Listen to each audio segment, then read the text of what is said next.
Nueva emisión de On The Record, en este caso con una persona muy demandada por nosotros, por supuesto, por mí, por el equipo de producción, pero también por ustedes, que es el señor Leandro Ciccarelli, también conocido como el zar de las finanzas. ¿Cómo está usted, caballero? ¿Bien? Bien, muy contento de estar. Muy contento nosotros de que estés acá. Me alegro. Le tengo mucha fe a esta conversación. Me pones la vara muy alta. A veces es Me pone la mejor, vara viste, muy que alta. no esperen nada y... Así es. Quiero golpes, quiero sillazos, quiero desnudez. Bien, ok. Quiero un poco de economía también. Yo te ¿por qué dije no? igual que para que todo eso suceda necesitamos romper la barrera del baño. Que cuando vos Tengo que ir. eso que haces, ese Voy ritual al que haces baño. que te vas, tengo que llegar hasta ahí. Perfecto. Me dijeron mis amigos, si no pasa eso, Sí. no estuviste. O sea, tiene que ser. Así que me imagino que después de ahí se destrabará todo. Va a Arranquemos ocurrir. tranquilo, andá llevándome Perfecto. y ya después voy a empezar a escupir verdades, vos tranquilo. ¿Cómo está la Argentina hoy? Eh, Bueno, yo me dedico a la economía y a las finanzas, o sea, viste, hay como universos que no trabajo tanto y Siempre que desconozco. desde ahí te lo pregunto. Claro, pero digo, lo aclaro porque a veces como uno se dedica puntualmente a las finanzas, ahí encuentra alguna especie de lógica en muchas de las cosas que hizo el gobierno, entonces tiene una visión un poco no tan crítica, ¿bien? Que no quita que uno no vea que en otras índoles, como puede ser el respeto a las instituciones democráticas, el consenso, el diálogo, uno sienta que la cosa se está deteriorando. Y bueno, cuando uno hace un resumen general, creo que tiene que hacer un mix de todo. Si nos abocamos estrictamente a lo que a mí me atañe, que es la economía, la macro, las finanzas, lo monetario, creo que estamos en un proceso de transición, que cada vez se nota más claro que la cosa se ve menos clara. Digamos, hoy Ok. siento que estamos bastante mejor que en diciembre de 2023, pero no creo que estemos bastante mejor que en diciembre de 2024. Digo, creo que, y eso era esperable y es natural, porque me parece que se están solapando dos procesos que son muy importantes, que son distintos, pero que a veces se confunden, que son la terminación del plan de estabilización y el comienzo del despliegue del programa económico, que son dos cosas distintas. Que si yo tuviese que explicarlas rápido para que se entienda, yo te diría, el programa económico es las reglas de juego de largo plazo que va a tener la economía argentina. ¿Bien? ¿Cómo querés que se juegue? Yo quiero una economía... ¿Cuál sería el programa económico de este gobierno? Bueno, una economía más abierta, con un poco más desregulada. Digamos, esas son las condiciones de juego. Antes de eso se hizo algo que es una estabilización, que no tiene que ver con el programa económico, que lo que trata de hacer es agarrar una economía que era disfuncional y hacerla que funcione lo más parecido a una economía normal. Vamos a poner un ejemplo histórico que va a ser más fácil y nos va a ayudar a todos a entender. En los 90 está muy claro la diferencia entre el programa económico y el plan de estabilización. El programa económico, yo te pregunto cuál era el programa económico de los 90, no a modo de examen, ¿qué se te ocurre? El programa Programa económico. económico, ¿cuáles eran las condiciones de largo plazo? Apertura comercial, alguito de privatizaciones. Y una más, que era y desregular. Y de regular. Consenso de Washington. Exacto. Tiene nombre y apellido. El Sí, programa sí, sí. económico era el consenso de Washington. Ahora yo siempre pregunto,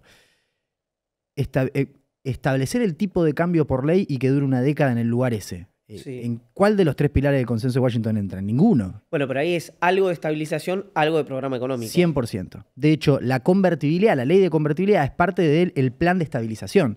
Vos no podés desplegar nunca un programa económico en una economía que está totalmente desestabilizada. Entonces, lo primero que hace un gobierno que encuentra una economía que no funciona bien y que está al borde de un colapso es tratar de estabilizarla. No es solo bajar la inflación, es que empiece a funcionar de una manera un poco más normal. ¿Bien? El plan de estabilización en los 90 fue la ley de convertibilidad que vino con otras cosas. ¿Bien? Obviamente el error nuestro fue que nos enamoramos del plan de estabilización y lo estiramos 10 años, se convirtió en parte del programa económico. Claro. Y ese fue uno de los problemas para mí de los 90. Ahora, la estabilización fue un éxito. ¿Bien? Ahí estaba muy claro cuál era la estabilización, el plan de convertibilidad y cuál era el programa, el consenso de Washington. Acá no sé qué tan... Creo que se mezclan. Entonces, por eso el primer año el gobierno hizo cosas que parecían, viste, medio desagradables y algunos decíamos había que hacerlas. Eso era parte del plan de estabilización. Lo que uno pensaba es, una vez que la economía empieza a funcionar de una manera más normal y la inflación baja, y algunos decíamos, mirá que va a bajar, no va a durar 90 días. La advertencia que uno trataba de hacer era esa, digo, no se coman la curva, esto no va a durar 90 días. Yo sé que algunas medidas suenan dolorosas, pero había que hacerlas y lo van a premiar por hacerlo porque la gente va a empezar a ver que la cosa se normaliza. ¿Bien? El punto es que esa normalización en algún momento termina y empieza a jugar el programa económico. Sobre el programa económico yo sí tengo un montón más de dudas. Déjame hacer hincapié antes de ir al programa económico en el proceso de estabilización. Primero, ahí había un equilibrio, ¿no? Que era el equilibrio de las expectativas del sistema, ni siquiera digo de la sociedad. La sociedad, cualquier cosa que fuera que no hubiera una disrupción inflacionaria, ¿no? Es decir, que hubiera una contención respecto a eso, ya lo iba a valorar. Y el seteo de expectativa del propio gobierno.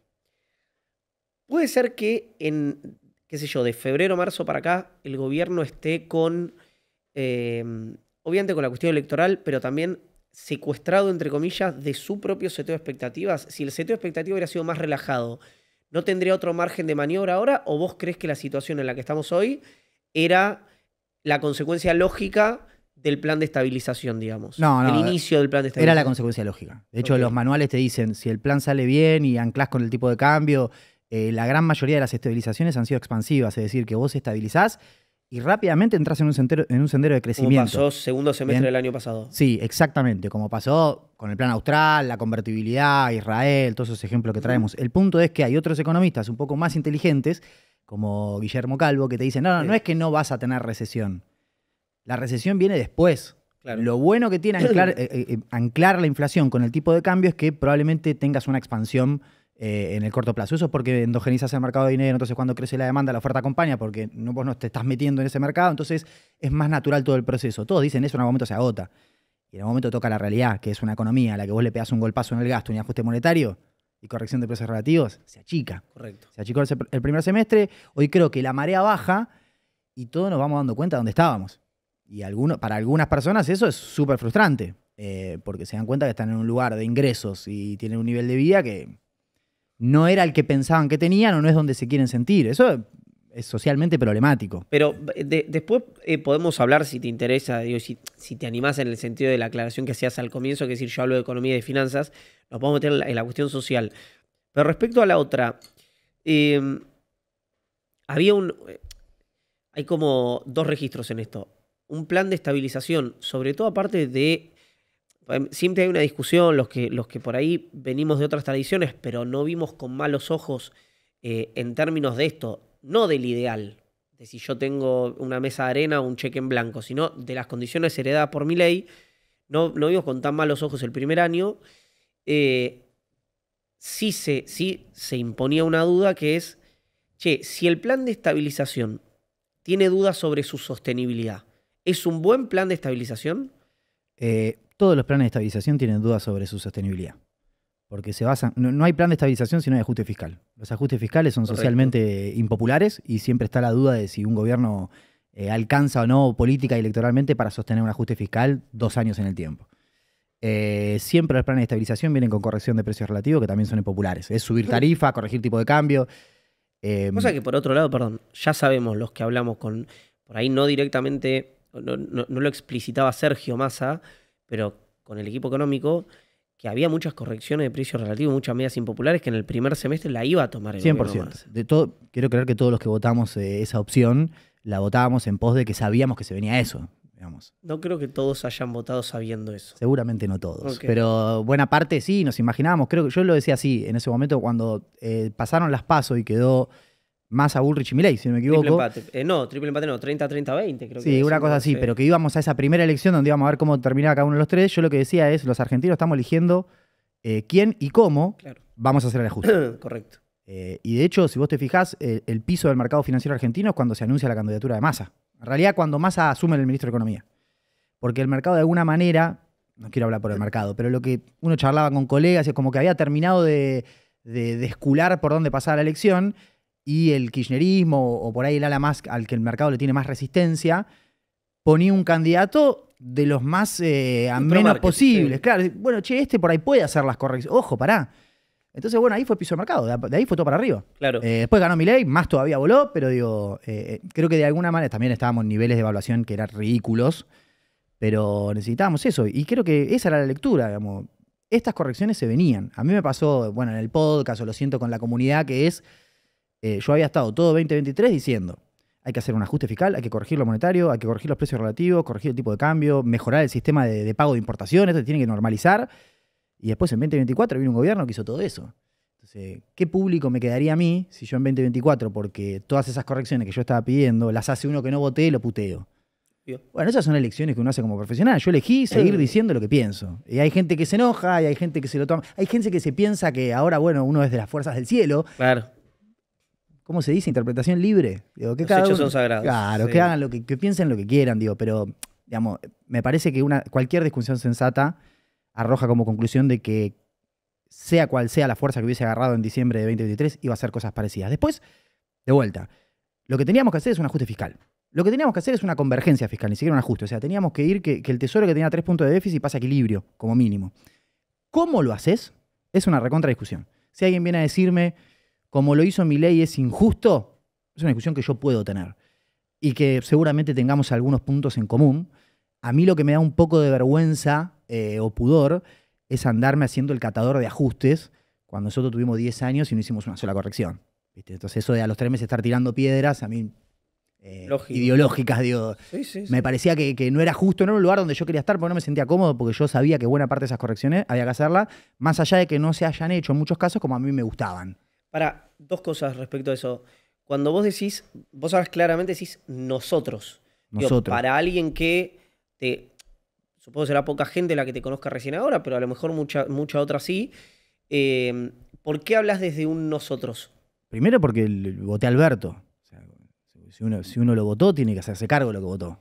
Tiene está alguna bien, especie pero- de responsabilidad en... Claro, pero no te das responsabilidad. Ojo, igual en la general no lo voté, porque no estaba en el país. Pero además, perdóname, vos decís nosotros, que solamente lo votaste, y Cristina dice ellos. No, sí, obvio. O sea, No, bueno, eso van cada uno. Si sí. Cristina se siente cómoda diciendo ellos, que diga ellos. Yo digo nosotros, pero aparte porque todos los que me estoy conocen saben... satinizando, no dice No, eso, no, está Cristina, claro, ¿no? pero digo... todos los que me conocen aparte saben, yo lo he dicho siempre y me parece lo más honesto del mundo decirlo, que yo soy justicialista, eso a mí no me afecta en nada. Lo fui desde que nací, voy a morir así. Entonces, y también quiero que la persona que me escuche tenga la herramienta de saber, bueno, este pibe está acá. Y Razona opina, desde acá, claro, claro. y me parece lo más honesto, lo más sensato. Seguís mirando, seguís porque en algún momento seguro lo hacías, pero a lo mejor cuando te crece la exposición, bajás el consumo de redes sociales, ¿o no? Mirás Twitter, poco, sí, cada mucho. tanto, no. Pero ¿qué hace el chiste que te hacen los libertarios? Sobre Ah, sí, Milei está haciendo las cosas bien, pero igual voto a no sé el qué. zar. Sí. Milei está haciendo todo bien, si pero se voy a divierten- votar al partido si se estatal divierten estatista. con eso. Pero ¿cómo? Me interesa el racional. Es decir, vos tenés un gobierno que hizo el primer año algo que vos entendías que era necesario. Sí. Y después, te digo esto, pues todo lo que te digo fue público. Y después, creo que fue en uno de los eventos de gaming que hizo Luquitas, creo, o no me acuerdo de qué fue. Te preguntaron y dijiste, no, yo voto en Provincia de Buenos Aires, pero acá lo votaría Moreno. Creo que ahí arrancó el chiste. No, pará. Bueno, ahí es parte de lo que son las redes. A ver. No fue así. A ver, dale. Es el juego este que me llevaron una vez a jugar Among Us. Ah, el Among Us, Ahí ahí está. era. Yo no dije que votaba Moreno, yo dije que votaba Caruso. Pero esto, por eso digo, vos te das cuenta que discutís en las redes con pibes de 15 años que no entienden el doble sentido, una ironía, un chiste. Dije que votaba Caruso porque estaba ahí Caruso. Y los chicos estaban jodiendo con esto del Ok. bombazo. Entonces yo en joda me preguntaban a quién votás, a Caruso. Ok. Y creo que después dije, si no está Caruso, Moreno. al chino, Sí, al coreano. Al coreano, a Kim. Bueno, que era todo parte de un chiste. Primero que votaba Caruso y después que votaba en Capital. Si la gente que Sí, me eso lo conoce sabe que ni aclaraste. siquiera voto en Capital. Eso lo aclaraste. Pero los pibes no entienden un chiste. Bueno, Sí. es parte de por qué la mejor red de todas, que era Twitter, hoy es probablemente una de las más aburridas. Porque hoy se perdió la ironía, se perdió esa capacidad del doble sentido. Hoy se premia la estupidez en Twitter. Entonces, En bueno, general. Sí, sí. fuera también. Un poco. Sí, pero en Twitter más. Pero y eso a vos la experiencia frente de todos. Frente de todos, ¿cuál es? Ya me perdí. Alberto. Alberto. Alberto, Cristina Massa. No, pero pará, igual déjame contestar la pregunta original. ¿Por qué hablas es- desde un nosotros? No, Ah. y la pregunta de por qué, básicamente, mirá cómo lo voy a formular, se responde sola. ¿Cómo puede ser que vos veas cosas buenas en un gobierno y no lo votes? Bueno, pero ¿por qué es lógico? ¿Por qué no voy a ver cosas buenas en un gobierno que no voto? No, para mí la reformulación en eso es, uno siempre puede ver cosas buenas en un gobierno que no vota o malas en un gobierno que vota. Acá, y esto te lo formulo a modo de pregunta, a mí me da la sensación que lo que hizo en materia económica post pandemia al frente de todos, para vos debe ser gravísimo y que lo que hizo Milei en el primer año es algo a reconocer. O no es tan no así. es tan así. A ver, dale. No es tan así porque yo no soy tan así. Yo tengo una frase que me recuerda mucho a los Ares que siempre digo, que es que yo soy keynesiano en la crisis y liberal en la bonanza. Bien. Porque la virtud de los buenos analistas económicos en realidad es entender el timing y el ciclo de Totalmente. las cosas. Entonces, si vos me decís, Mirá, en la pandemia el gobierno salió emitiendo y gastando. Post-pandemia, por eso te dije post-pandemia. Bueno, yo. depende. Porque estoy de acuerdo con eso que decís. Por 100%. eso digo, bueno, si me agarras más para un 2022, ya sí, creo que ahí hubo desajustes brutales. En parte producto de hacer cosas súper injustas como subsidiar piletas climatizadas, digo, mientras se aumentaba la inflación y subía la pobreza. Esas son las cosas que, digamos, finalmente tenemos que discutir. No, a lo que voy es a lo que te decía al principio, digamos, que yo me centre en cuestiones financieras, económicas, es porque es mi laburo. Seguramente ahí puedo encontrar un montón de cosas que me parecen bien de lo que se hizo. Ahora, cuando uno vota, no vota solo por eso. Obviamente. Yo siempre pongo este ejemplo, que por ahí es medio tirado de los pelos, pero lo quiero hacer. Como yo me dedico a las finanzas y trabajo en temas de mercados y demás, una de las cosas que nosotros discutimos mucho siempre es aquella cosa del Fondo Monetario, ¿viste? Los acuerdos, después si querés hablamos en detalle de eso. Y siempre aparece esta idea de, bueno, Néstor le pagan efectivo al fondo, ¿viste? Hay una parte de la sociedad que dice es un héroe. Un héroe, sacó al fondo, le dio 9.000 palos y los echó. Y hay otra parte de la sociedad que dice es un burro. 9.000 palos. Pero escúchame, con el riesgo país como estaba, lo que habría que haberle dicho, no, Néstor, ¿cómo vamos a usar 9.000 palos de la reserva? Endeudémonos con este riesgo país, sacamos la plata, la tiramos a 10 años, con eso sacamos al fondo, vamos a comprar independencia, tenemos una estructura. Y yo lo que trataba de explicarle a mis seguidores, que son muchos gente de mercado, es, flaco, no todas las decisiones son una cuestión financiera o de plata. El tipo cuando le paga al Fondo Monetario en efectivo, no es porque le está pagando por una cuenta de almacenero. Está tomando una decisión de política económica, claro, porque quiere construir una soberanía y porque quiere, no sé por qué, o por ahí no, o por ahí se hizo mal, o por ahí fue una burrada. Lo que digo es, uno no tiene que ser tan cabeza de termo también de decir todo se define en un punto de interés o en 100 BPs de riesgo país o en la sostenibilidad del riesgo de...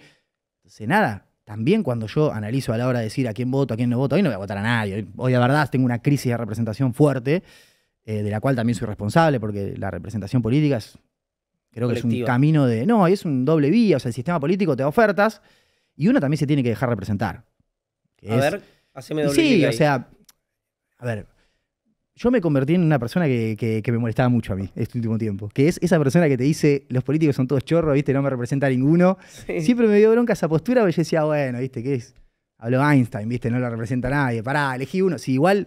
Todos estamos eligiendo a alguien que no nos representa 100%. Acá nadie está votando a Churchill, o sea, tranqui, ¿viste? Relajá. A veces votás enamorado, te puede pasar, pero no es el caso norma, general, claro.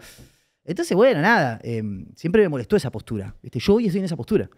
A mí hoy no me representa a nadie, no quiero saber nada de nadie. Pero llegaste al nivel de, porque eso es habitual, lo que no es tan habitual en la gente que tenía las posturas que impugnaban el a mí no me representa a nadie, es que no te representa a nadie, pero llegás al cuarto oscuro y A, B o C te puede llegar a dar lo mismo o no. Sí, no, me da lo mismo. No, hoy me da lo mismo, pero okay. ¿Cuál es el problema? Como yo te digo que esto es una vía ida y vuelta, yo soy un tipo que reflexiona mucho y piensa mucho. Y una de las cosas que pensaba es, digo, ¿por qué me convertí en esa persona que siempre me molestó? Si yo entiendo que la representación es un camino de dos vueltas. O sea, ¿por qué? Que yo no estoy haciendo mi parte. Y yo sé por qué no estoy haciendo mi parte. Que es porque estoy enojado. Y yo sé por qué estoy enojado. Es porque a nosotros, nos faltó una autocrítica muy grande del desastre que dejamos. Entonces, a mí me cuesta mucho empatizar con dirigentes que dejaron el país al borde de un colapso y 3 meses después, mientras vino otro que no nos gusta, pero que está tratando de acomodar algunas cosas, le están tirando piedra. Porque ahí finalmente me deja dos conclusiones. Primero, no te importa el país, no te importa la gente, porque es la que va a sufrir, seguramente vos no. Y nada, en ese contexto, digamos, yo entiendo algo igual. Sí, sigo con el razonamiento. Yo entiendo que políticamente o electoralmente no tiene mucha validez hacer una autocrítica, porque no te la va a premiar el electorado. O sea, te la voy a premiar yo y te van a castigar 1000. Entonces no te conviene. O sea, de alguna manera yo entiendo que los dirigentes no hagan autocrítica pública, porque no me imagino un dirigente kirchnerista diciendo en marzo del 2024 el ajuste está bien, tendríamos que haberlo hecho nosotros. Lo van a matar si hace eso. Entonces yo eso lo entiendo. Sí, pero tenés una diagonal ahí, que es como... Cualquier diagonal para mí no ganaría votos. No. Y ese es el problema que tenemos. Está bien, pero vos tenés una frase ahí que se la dice, circula mucho, que es, te voy a... Sar, ayúdame con esto. Y vos no estás de acuerdo con algo. Entonces, tu respuesta posible puede ser, te voy a ayudar con mi silencio. Cuando la CGT hace un paro en enero, vos mirás y decís, esto está mal. Pero está mal si asume Milei, si asume Cristina, si asume Massa, Macri o cualquiera, porque no venís de una experiencia recontravirtuosa. Como no vienen en general los gobiernos que pierden elecciones.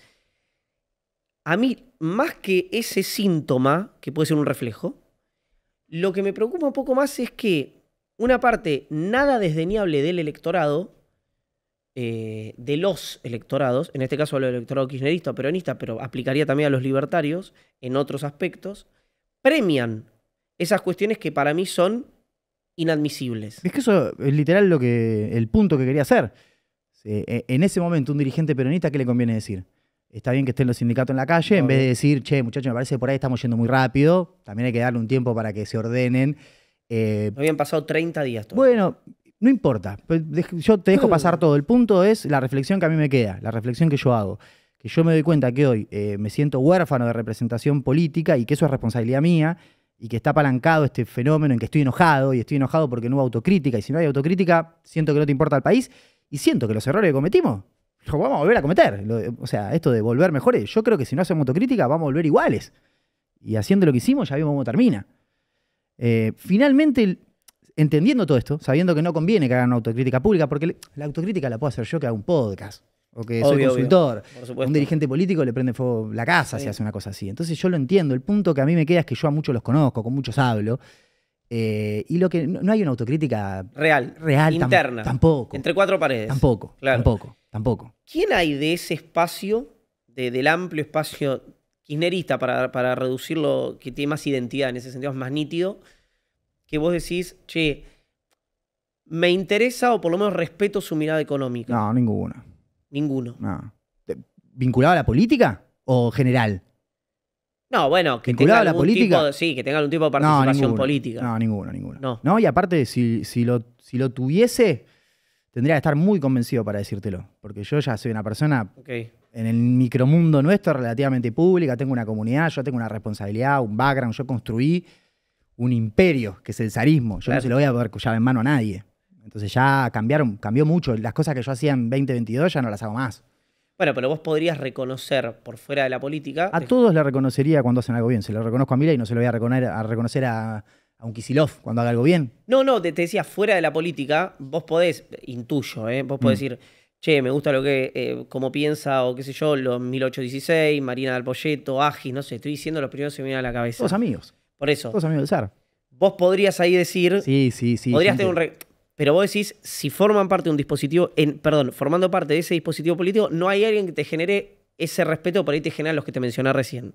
No, muy pocos. No. No, porque, ¿sabés qué es lo que pasa? No es una cuestión de respeto. Yo respeto sí que les tengo, obvio. Bueno, lo que digo es una cuestión de incentivos. Si vos sos economista y sos diputado de la Nación, del Frente para la Victoria o el Frente que sea... Unión por la Patria ahora, sí. Tenés otros intereses. Y a la hora de hacer análisis económico, a mí me lo dicen mucho, me dicen, Zar, qué malo que son, no entienden nada, ¿por qué no les enseñás? Y yo lo que les trato de explicar no es que son tontos. Muchas de las cosas que dicen saben que no son así, pero están jugando otro juego. ¿Pero entre cuatro paredes también? ¿Entre cuatro paredes qué sería? Claro, en privado. En privado. En privado hay un poquito más de espacio. Sobre todo porque muchos a mí me respetan porque me conocen y saben que soy un profesional y que laburo de esto y que si algún día hago una crítica la hago con buena leche. Entonces están abiertos a escuchar. Pero... en términos generales, lo que uno tiene que entender cuando escucha a un analista es que en muchos casos los analistas tienen incentivos distintos. Y hay algo terrible en la mayoría de los analistas, de los comunicadores, que es que tienen segundas intenciones. Yo una de las únicas promesas que tengo con mi comunidad es que en mi podcast nunca va a haber segunda intención. O sea, si yo te digo algo es porque lo pienso. Se enoje quien se enoje y molesta quien moleste. Yo no te voy a decir algo porque si yo te digo esto, entonces a través de eso te estoy metiendo otra idea que... No, cero. Y yo lo veo a los colegas, la gran mayoría... que están en ese juego. Es y otro pasa juego, que el tema estadístico ahí. Yo te diría, como policía malo o como abogado del diablo, es relativo, porque yo estoy seguro que todos los que se sientan ahí, o se van a sentar, o se han sentado, si hablamos de este tema, me dirían exactamente eso. O sea que nadie se autopercibe. Puede ser, también puede ser, ¿por qué no?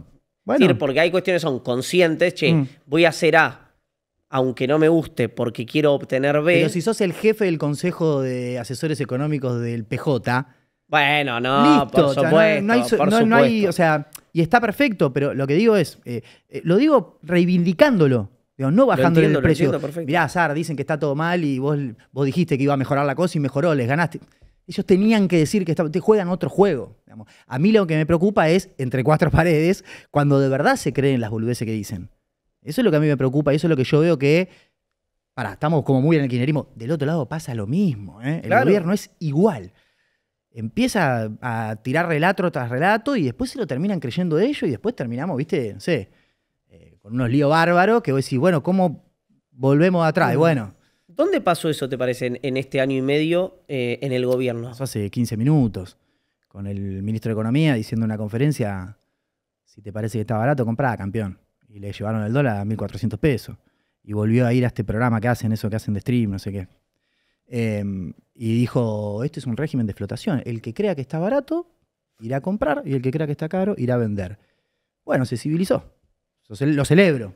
Pero se tuvo que mover 200 pesos el dólar para que se civilice. Y eso es algo que, ahora que el dólar está bajando y la cosa está acomodando, quiero que perdure. Que me siga hablando como está hablando ahora. Mucho más tranquilo, con una comunicación que el presidente que dice no voy a insultar más. Bienvenido eso. Me encantaría que eso siga siendo así. Porque yo, entre otras cosas de por qué no voto a este gobierno, en parte es por eso también. Más allá de que no son justicialistas, no lo votaría, pero digo, en parte es por eso también.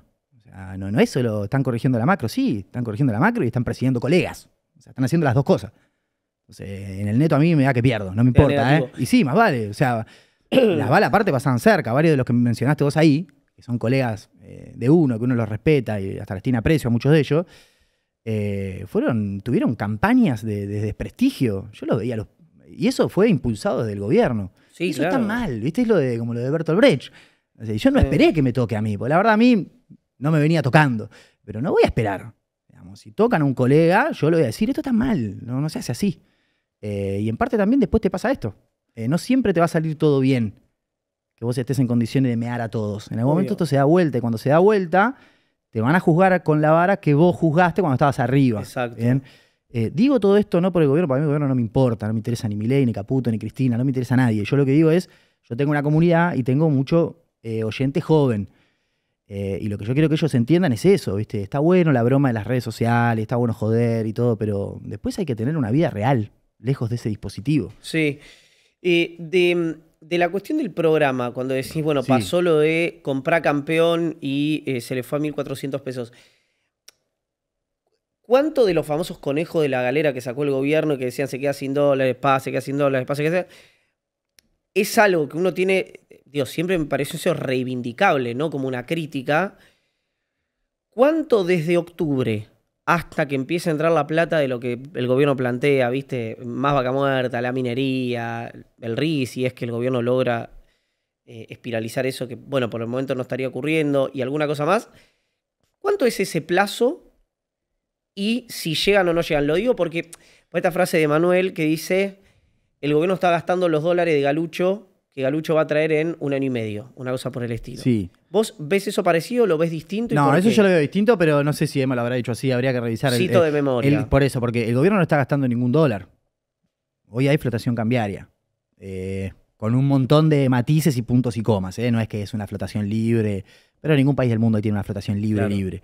La nuestra igual es muy exagerada porque le intervenís indirectamente en distintos mercados, haciendo distintas cosas, pero mal que mal flota. El punto es todos los dólares que nos estamos gastando en Miami o en el Mundial de Clubes lo ponen otros privados. ¿Bien? ¿Son los dólares de vaca muerta? Seguramente sí, pero no son del gobierno. El gobierno no interviene ahí. Bien. De hecho, hace poquito vi que habían dicho que se había usado el 80% del crédito del fondo. Eso es incorrecto, está muy mal, no se usó el 80%. Casi todo el crédito del fondo está depositado en la cuenta de Central. Todos los dólares que estamos comprando y gastando los pone otro privado. Pero eso, en la teoría de la fungibilidad del dinero... No. La te fungibilidad del pregunto dinero, algo. no. Los dólares de vaca muerta. Ah, los dólares de vaca muerta, sí, yo te digo los del fondo. No, los dólares de vaca muerta.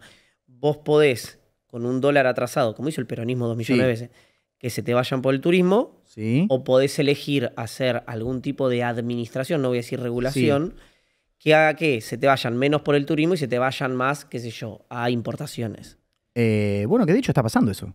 El turismo es porque vende mucho titular, pero en realidad lo que creció y es más significativo es el nivel de importaciones.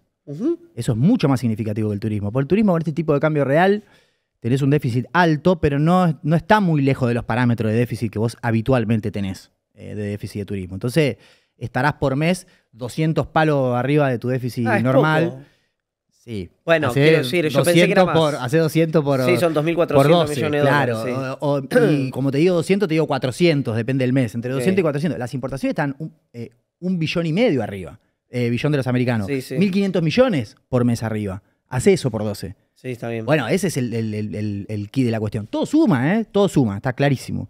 Si vos me decís, estamos gastando una parte de los dólares de vaca muerta en el turismo, sí, no metamos al gobierno en el medio, digo, es el modelo eventualmente, no es el gobierno entrando y sacando. Los dólares del fondo los usaron o no los usaron, son fungibles, no los usaron. El dinero es fungible, pero no aplica para todo ese concepto. Vos tenés un mercado de cambio donde hay flujos de entrada y de salida que está operando acá. Entran y salen, y eso te determina el tipo de cambio oficial. Los dólares del fondo están guardados acá. Sí, no, pero por eso, no aplica para el fondo, pero sí aplica para Lo de vaca muerta, seguramente sí. Sí, hay algo de eso. Yo tengo la misma preocupación, que es la preocupación de los timing. Yo lo planteo de otra forma, que es, el gobierno lo que te dice es, yo libero todo, mando un mensaje y el mercado se acomoda, y terminamos teniendo un tipo de cambio, porque lo terminamos teniendo, no es algo que haga el gobierno. El gobierno ahora medio que se mete indirectamente, pero digo, mal que mal está flotando si se quedan estos niveles porque el equilibrio da esto. Es eso. Y puede que este equilibrio sea inestable, pero duradero. Y sí, el punto es, lo que a mí sí me parece que hay un problema con los timing y que estoy medio en línea con la conclusión de Manuel, es la siguiente. Si el dólar se estabiliza en estos niveles muy bajos, vos le estás bajando el techo al precio de toda la producción argentina. Bien, o sea, para competir en el exterior vos tenés que ser mejor. Entonces, me bajaste el techo, pero abajo no trabajamos nada. Todavía no tenemos ni reforma laboral, ni reforma impositiva, ni reforma previsional. No tenemos nada. Entonces, vos estás empujando a todo el sistema productivo a que compita con precios suizos y costos argentinos.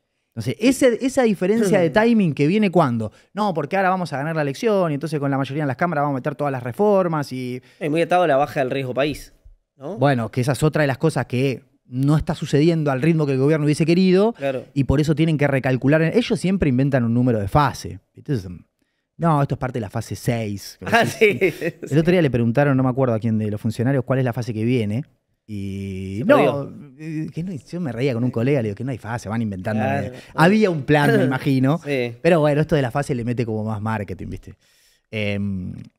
Yo creo que como finalmente lo del riesgo país no convergió, el fondo le dice, che, fíjense lo de las reservas, el Tesoro cambia la estrategia financiera en materia de divisas, eso da vuelta al mercado de cambio. El mercado de cambio se da vuelta por eso.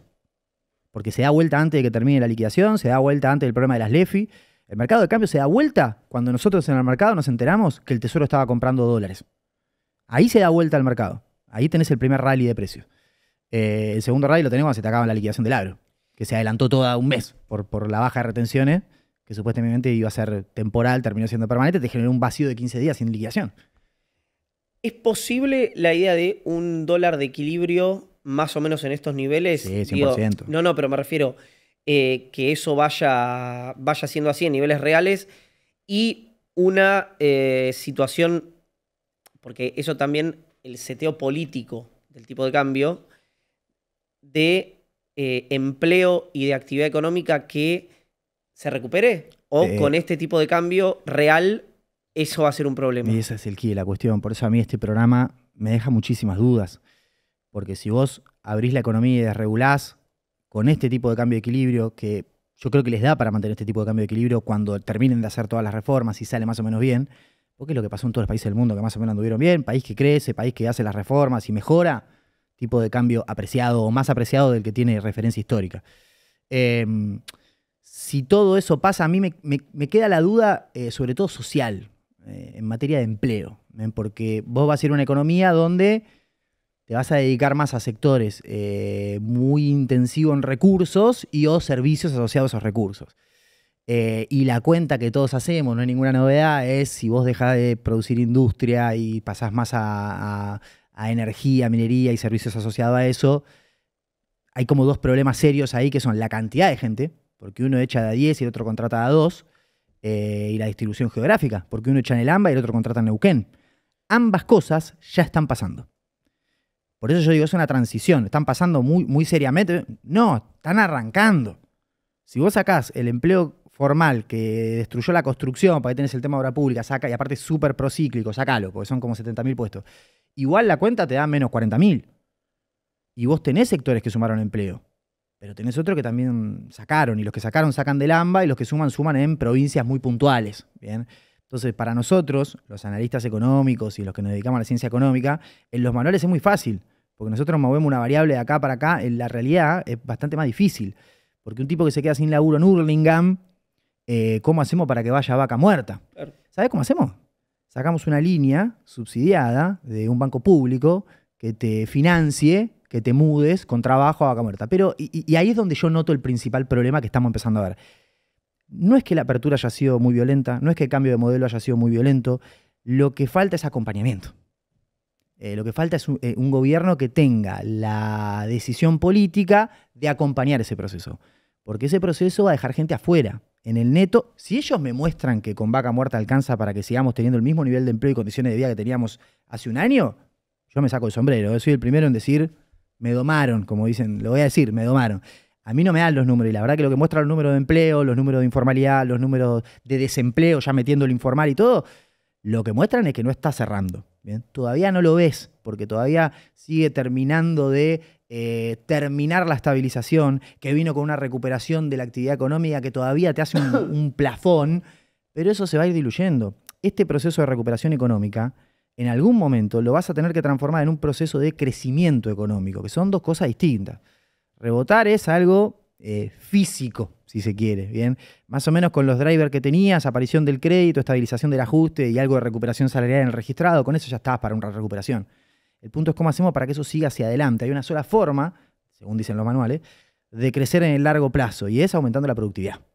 Entonces, Exacto. A eso iba. La discusión que viene ahora es cómo hacemos para aumentar la productividad en un contexto donde mucho tiempo no tenemos, porque el tipo de cambio ya está en un nivel de equilibrio que considera que vos ya tenés esa productividad. Esa es la diferencia de timing que yo veo, por eso veo un problema. Te hago un alto ahí. Vos decías, en todos los procesos exitosos, corregime si interpreté mal, es con dólar apreciado, ¿no? O los procesos que funcionan son con dólar apreciado. Terminan dando por resultado un dólar más apreciado que estamos acostumbrados, sí. Entonces yo decía, bueno, nosotros, los lavanistas de evaluación, como Rubinstein, que dijo el otro día una devaluación, creo que del 30% y tal, también hay un límite ahí que es, vos devaluás, te hace más competitivo, pero destruís los salarios. Entonces 100%. Estás corriendo siempre la lógica de el dólar apreciado que ajusta por competitividad, el dólar competitivo que ajusta por empleo o que ajusta por salario. Nadie habla de productividad porque, o muy poca gente habla de productividad porque el sindicalista, ¿no? Que viene y te dice, bueno, le saqué con la empresa 5 puntos más, y va y le dice al afiliado, toma 5 puntos más, y después la empresa te lo traslada a precio. Y entonces te neteó por ahí. Vos corregime sin ningún problema. No, mi análisis es rústico. ¿Cómo salís de esa trampa? Vos decís con productividad. Sí. Haceme doble clic, o no, digamos, desarrollalo. Pero ¿cómo salís de esa trampa que da la sensación que es la manta corta histórica, por lo menos en los últimos años? Bueno, flotar, que el tipo de cambio nominal flote, es una especie de solución porque te da en tiempo real un termómetro de qué tan caro o barato estás, qué tan productivo o no estás. Digo, o sea, en principio eso es un buen termómetro. El abordaje de la discusión de la productividad, digamos, son también temas muy sensibles. Digo, creo que la reforma impositiva y laboral son dos que van a ayudar a que la competitividad mejore. El punto es que, como nosotros no hicimos los deberes, le dejamos los deberes a ellos, y no sé qué hay ahora dentro de la reforma laboral. ¿Viste? A mí lo que me preocuparía de una reforma laboral es que la haga una cámara empresarial. Bien. El otro día me putearon mucho acá porque dije que así como no quería que la sociedad rural maneje la política agropecuaria, no quería que el sindicalismo docente maneje la política educativa. Y uno podría decir que la reforma laboral no la haga ni la CGT ni una cámara empresaria. Las dos. Que hagan los dos. 100% las dos. 100% las dos. Ese es el equilibrio que nosotros deberíamos lograr. El otro día lo escuchaba a Melconian en C5N. Melconian en C5N. Se vuelve confuso el mundo. Pero bueno, hacía mucho no lo escuchaba. Crujen los cimientos de Occidente. Rarísimo. Bueno, mi ley genera eso, ¿no? Trastorna todo. Y el tipo decía algo que me parecía muy interesante, que decía, estamos discutiendo, la reforma laboral ya se hizo, ya la hizo el mercado, que es 50% de informalidad. Ya está hecha. Dejamos a la mitad de los trabajadores sin derechos. No tienen una RT, no tienen una indemnización, no tienen nada. Así que el que me venga a decir que intentar una reforma laboral es quitar derechos, es un cara dura. Por ahí sí, por ahí al que tenga un montón de derechos haya que sacarle uno para darle el 50 que se quedó sin. Claro. Bien. El punto también es que hay que entender los timings. ¿Nos conviene, si esta economía, como creo que está empezando a suceder, se frena a hacer una reforma laboral en ese contexto? No. No sé, para mí creo que no. Porque también hay una trampa que es que esto de pensar de que por desregular el mercado de trabajo va a haber más contratación. la cantidad de gente que está empleada depende del crecimiento económico. Si la economía no crece, lo cierto sí es que mientras en todos los años donde la economía se expandía a tasas chinas, creaste 4 millones de puestos de trabajo registrados y 3 millones no registrados. Bueno, ahí hubo algo que tendríamos que haber hecho, bien, claramente, para que buena parte de todos esos compatriotas que hoy laburan en la informalidad tengan el día de mañana aportes, una jubilación y demás. Hemos llegado al punto de inflexión de esta conversación, Bien, perfecto. que es que yo tengo que ir al toilet. Lo logré. Lo lograste. Van a estar contentos mis amigos en el Van a barrio. estar Les contentos mando tus un amigos. abrazo. Hincha de tus amigos, vos sos pincha. Yo tengo pero- mucho amigo de Racing y mucho amigo de Boca. Por eso tengo cariño a Racing, que para un hincha de estudiantes es como muy Claro, particular. claro. Sí. ¿A Igual Boca cuando... Sí, a Boca me ¿A da Boca lo también? mismo. me da lo Ah, mismo. ok. Yo empatizo con mis amigos. Claro. Después cuando voy a uno, me gustaría pasarlos por arriba, Claro, destruirlos está a bien. quien sea. Está bien, está bien, Pero se me acuerdo de mis entendió. amigos que son muy fanáticos de ambos clubes y nada, como ellos, mis amigos de Racing también te dicen, yo prefiero estudiantes, por vos. Claro. Que ellos El amor, históricamente, finalmente. sí. El amor y la amistad. Cuando uno crece, después me di cuenta, cuando uno crece empieza a priorizar otras cosas, ya no tiene más 20 años. Voy a ir al baño, de veras. ¿Querés algo? ¿Agua, café? No, voy a pasar un chivo, se puede. ¿A qué cámara tengo que mirar? ¿A esa de acá? Bueno. Yo no sé, igual, ¿se irá a hablar por teléfono o algo? No me digas que estás... ¿Es servicio de mano, no? ¿Servilleta ahí? ¿Serviclub? Bueno, a todos los Ares y las Arinas, a todos los Edgardos, les quiero comunicar que este jueves 14 de agosto comienza la 8ª temporada de FMI Podcast. Temporada que probablemente sea la última del podcast. Así que los espero a todos y a todas ahí. Vamos a hacer 16 episodios, vamos a tomarnos unas 2 semanitas en el episodio entre el 8 y el 9. Todo esto para lograr llegar hasta mediados de diciembre juntos. Así que para todos los que me estuvieron escribiendo en redes y pidiéndome que vuelva y que estabilice la economía argentina, porque cuando yo me fui se perdió todo. Bueno, quédense tranquilo que vuelvo y me quedo hasta diciembre. Así que nada, hasta el pan dulce vamos a seguir juntos. Los espero el jueves a la tarde en Spotify, Financiero, Monetario e Irreverente. Listo, ya está. No puedo mirar el celu, ¿no? Y lo que pasa es que si me está mandando un mensaje Cristina o Milei. No, mira, Sport Club. Uf, no puedo pasar el chivo. El gimnasio me está...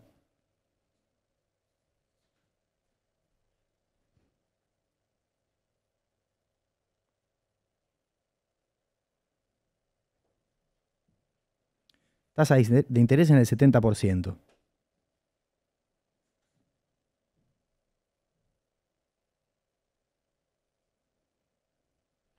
Bueno, no explotó nada. Está muy bien.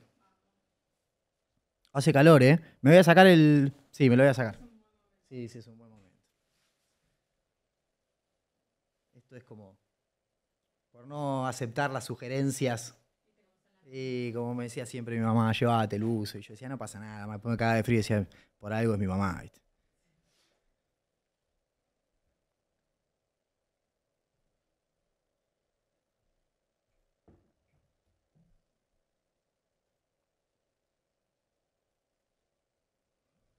Bueno. Creo que no hay forma de superar el corte del cuervo. Me parece que va a ser insuperable. El llanto ahí. La insensibilidad, ¿no? De Iván también. Charlemos un poquito de eso. Cómo lo dejó llorando solo. ¿Más para acá? Ah, me moví cuando me saqué el coso. ¿Estamos ahí? Qué cosa, ¿eh? ¿Ustedes estaban cuando sucedió eso? Tenso, ¿no? Está bien. No, estábamos diciendo el día que lo dejaste a la Roque acá llorando. Te pido un poquito de humanidad, Iván. Sí, si podés. Yo sé que sos un robot, pero si podés sentir algo, empatizar con las demás personas, te lo agradecería. No, pero eso, yo insisto con eso que estuvo mal. Me operaron. Me Sí, comieron. es tu canal, boludo. ¿Cómo te va? Me operó O sea, cenital. Claro. Me operó cenital. Algún día lo voy a explicar. Algún día lo voy a explicar eso. No va a ser hoy. No va a ser hoy. Pero yo creo que fue contra lo que se ha visto, que fue un acto de muchísima empatía, que es dejar que una persona que está atravesando un momento ingrato lo procese al aire. Rebord lo vio bien en ese momento Tomás. Tomás dijo, yo lo conozco Iván, y explicó bien eso. Pero bueno, ya está, ha quedado en el folclore. Fue algo que no lastimó demasiado a ninguno de los dos. ¿No? Porque fue algo grato. Con humor también. Exactamente. Así que, y el cuervo se lo tomó bien, así que le mando un abrazo, dicho sea de paso. Shenchi, denle like a esto que está ocurriendo, si les parece bien, en realidad. Siempre acá, nada de imposición. Siempre ustedes pueden desearlo o no desearlo, pero denle like al vivo. Suscríbanse al canal de YouTube de Cenital. Y les recuerdo que eso es fácil y gratis. Lo que no es fácil y gratis es sumarse a nuestra comunidad de mejores amigos, que entran en cenital.com/sumate o escanean el QR que debería estar apareciendo en pantalla en este momento. Pero ¿por qué me desconcentré? Porque si se suman a nuestra comunidad de mejores amigos, van a tener, por ejemplo, un descuento en lo que lanzamos la semana pasada, o en realidad esta semana que está transcurriendo, que es la Academia Cenital, que es un espacio de formación e información de alguna serie de cuestiones que para nosotros son especialmente importantes. Por ejemplo, la economía, que lo estamos conversando acá con el SAR, que quien va a dar los cursos de economía va a ser Jairo Strachia. Otro SAR. Otro SAR, exactamente. Mandame un abrazo. Con su Jaironomics, que van a ser 4 encuentros para entender cómo funcionan las cosas en Argentina, dicho de manera muy megalómana. Somos un poco megalómanos acá, ¿no? ¿Sí? No, uy, Lila, me caga pedo, Lila. El otro es un titulazo. El doctor Juan Agosto viaja al centro de la casta. Va a haber invitados especiales. Va a dar esas 2 charlas quien les está hablando en este momento, que soy yo. Y después, ¿qué es leer entre la literatura y el psicoanálisis con Alexandra Cohen? No tienen, esto para que lo sepan, ni que saber de psicoanálisis, ni que psicoanalizarse. Para eso. Me lo dijo Alex de una manera muy especial. Y como saben, los mejores amigos en Cenital tienen un 20% de descuento en esto que arrancará en septiembre, dentro de un mes más o menos. Entran en academia.cenital.com y se suscriben.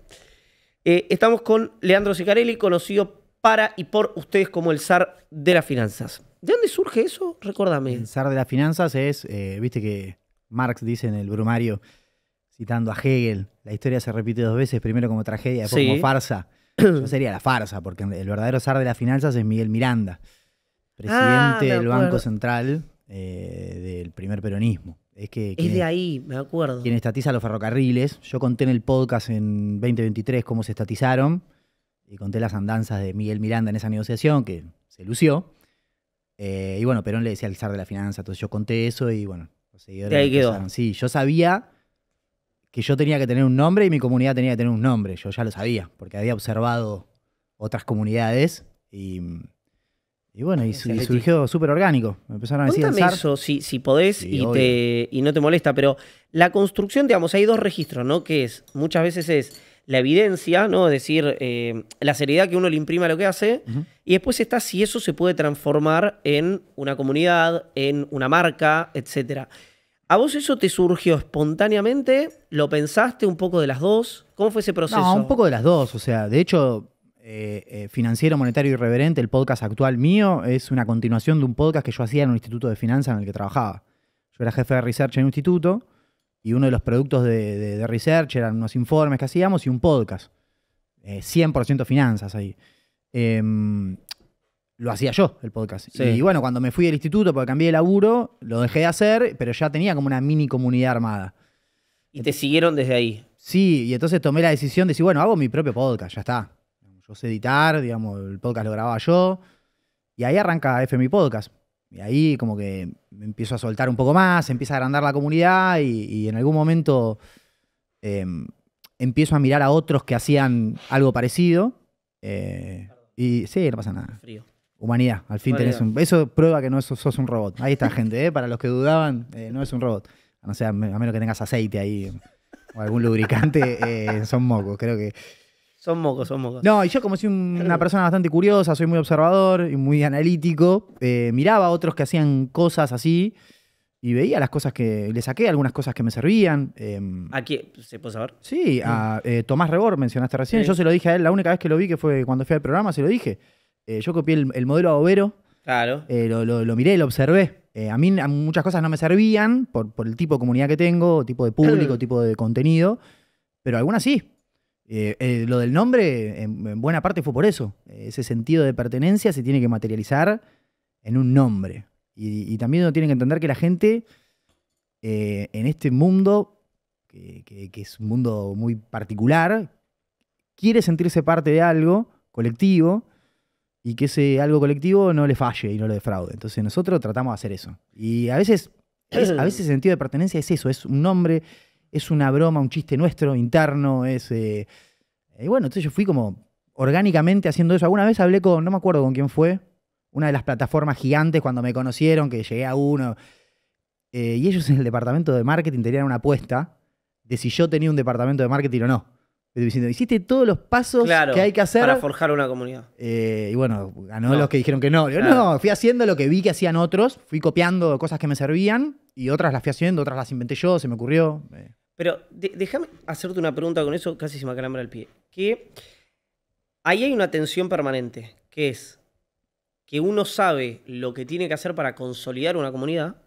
Es decir, yo sé que acá, en línea general, lo estoy resumiendo, pero yo creo que nosotros somos una comunidad súper exigente, pero a la vez que es particularmente crítica del presidente. Bien. Entonces, a mí me rendiría mucho más decir hoy que la pobreza no bajó, que es un dibujo, que la inflación no bajó, que es un dibujo, que todo lo que está haciendo el presidente está mal, y el presidente es no un dictador, pero casi un ejército de ocupación. Muy cómodo. Democrático. Muy cómodo. Muy sencillo. Muy cómodo. ¿Qué me pasa? Como yo tengo con quienes quiero que formen parte de la comunidad un contrato que es, che, no, yo voy a decir lo que pienso, eso, el que se queda lo valora, pero muchos se van porque dicen, no quiero que me diga lo que pensás, quiero que me diga lo que yo pienso, no lo que vos pensás. Pero qué más sano que se vayan todos, con lo que yo te decía, entre 2023 y 2024. Y aparte, por cada uno que se fue entraron 20, porque la comunidad se multiplicó por 5, todas las temporadas se multiplica por 2, por 3. O sea, literal, menos la 2, creo que el resto de las temporadas son 7, hacé la cuenta. ¿Eso lo medís cómo? Tengo todas las métricas de las plataformas en donde subo el podcast. Sí, como lo subo como administrador, puedo ver todo. Yo no te quiero, digamos, pero ¿sabés cuál es la realidad de todo esto? Es que Cenital forma parte del espectro del zarismo. Cuando ustedes están caminando en el desierto como hacemos los Ares y las Harinas. ¿Qué es eso? Es bancarse que, ¿sabés cuál? O sea, vos decís, yo podría decirle a la gente todo lo que quiere escuchar. De hecho, yo tengo un lema en el podcast que es, nunca voy a decir lo que querés escuchar. ¿Bien? Y si en algún capítulo te sentiste cómodo, el próximo te voy a hacer de goma. Bien, y el que resiste se queda y el que no resiste se va. Y para mí perfecto, porque yo no quiero ni ser famoso, ni quiero... Pura eso decís. 100% yo no quiero ser famoso, no quiero tener 100 millones de seguidores. Con los que estamos bárbaros, por eso decimos nosotros que cerramos la secta. Están todos invitados al zarismo, pero digo, no hacemos más nada para conseguir... Yo dejé de hacer medios, hace 6 meses que no hago una nota, la primera esta. ¿Por qué? Venimos charlando hace bastante. Sí, me venís... Para hacerla. ¿Me comprometí o no? Sí, te dije? sí, Si hay una cosa que tengo es palabra, lo vamos a hacer cuando esté lo hacemos. Que justo aprovechamos las vacaciones de podcast. Pero bueno, al final del camino es más reconfortante. Porque tenés una comunidad con la que podés hablar de manera honesta, podés reflexionar, podés invitar a pensar distinto, a escuchar algo que por ahí no escuchás en otro lado. Simplemente eso, nada más. Yo no quiero convencer a nadie, ni le hago un test de afiliación política a nadie cuando entra a la comunidad. Lo que sí veo muy valioso es... vos decís recién, mi comunidad tiene como más una orientación oposición de Milei. Y vos podrías matarle la cabeza a ellos, diciéndole todo está mal, te quedarías con ellos. Es muy reconfortante. Tenés un núcleo duro que te defiende, que vos ya sabés cómo piensa, y es doblemente reconfortante.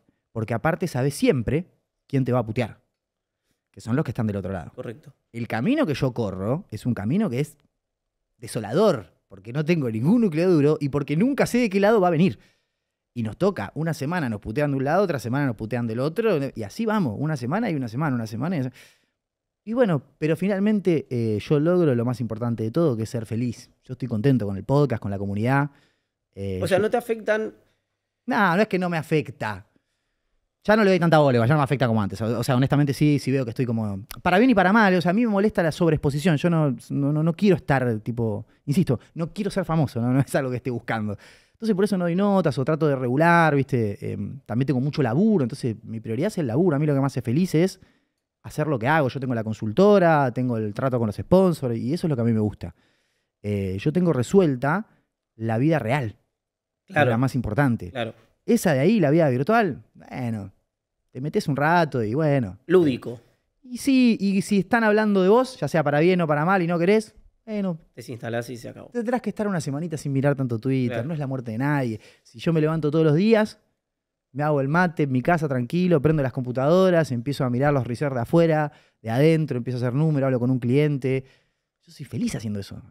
Yo tengo ese pulmón que yo también eso es muy mío. O sea, yo eso no se lo saqué a nadie, no lo vi en ninguna comunidad. Yo soy uno de los pocos comunicadores que tiene su profesión y la ejerce, y le gusta y le va bien. Claro, Entonces yo tengo ese pulmón de que me aíslo, digo, yo puedo estar 6 meses sin venir acá claro. y sigo ganando la misma cantidad de guita, sigo haciendo lo que me gusta, sigo siendo feliz y no necesito nada. Eso es lo que noto que a muchos les falta, como ese arraigo a la realidad de tengo mi profesión, tengo mi cosa, mi laburo y aparte voy a par en la mano y vengo acá a ver a Iván un rato. Y si te digo cómo te imaginás o qué querés, más que cómo te imaginás en 10 años, ¿qué te gustaría? ¿Lo mismo que Lo ahora? tengo totalmente claro. A ver, dale. Sí, obvio, la consultora con 20 empleados y siendo tope de gama a nivel nacional. O sea, vos querés crecer desde ahí. Pero claro, por Si mañana supuesto. te dicen, Sar, mirá, una renovación en el peronismo. No, Eh, ya me han dicho. ¿Ya te has dicho? Sí, Ah, ok. Y no, No. no. No sé, por ahí en 20 Ni siquiera años. si alguien te conmueve. No, cuando esté hecho y esté de vuelta y sienta que no tengo nada para perder y considere que de verdad puedo aportar algo, iría a Donoren a ayudar, sí.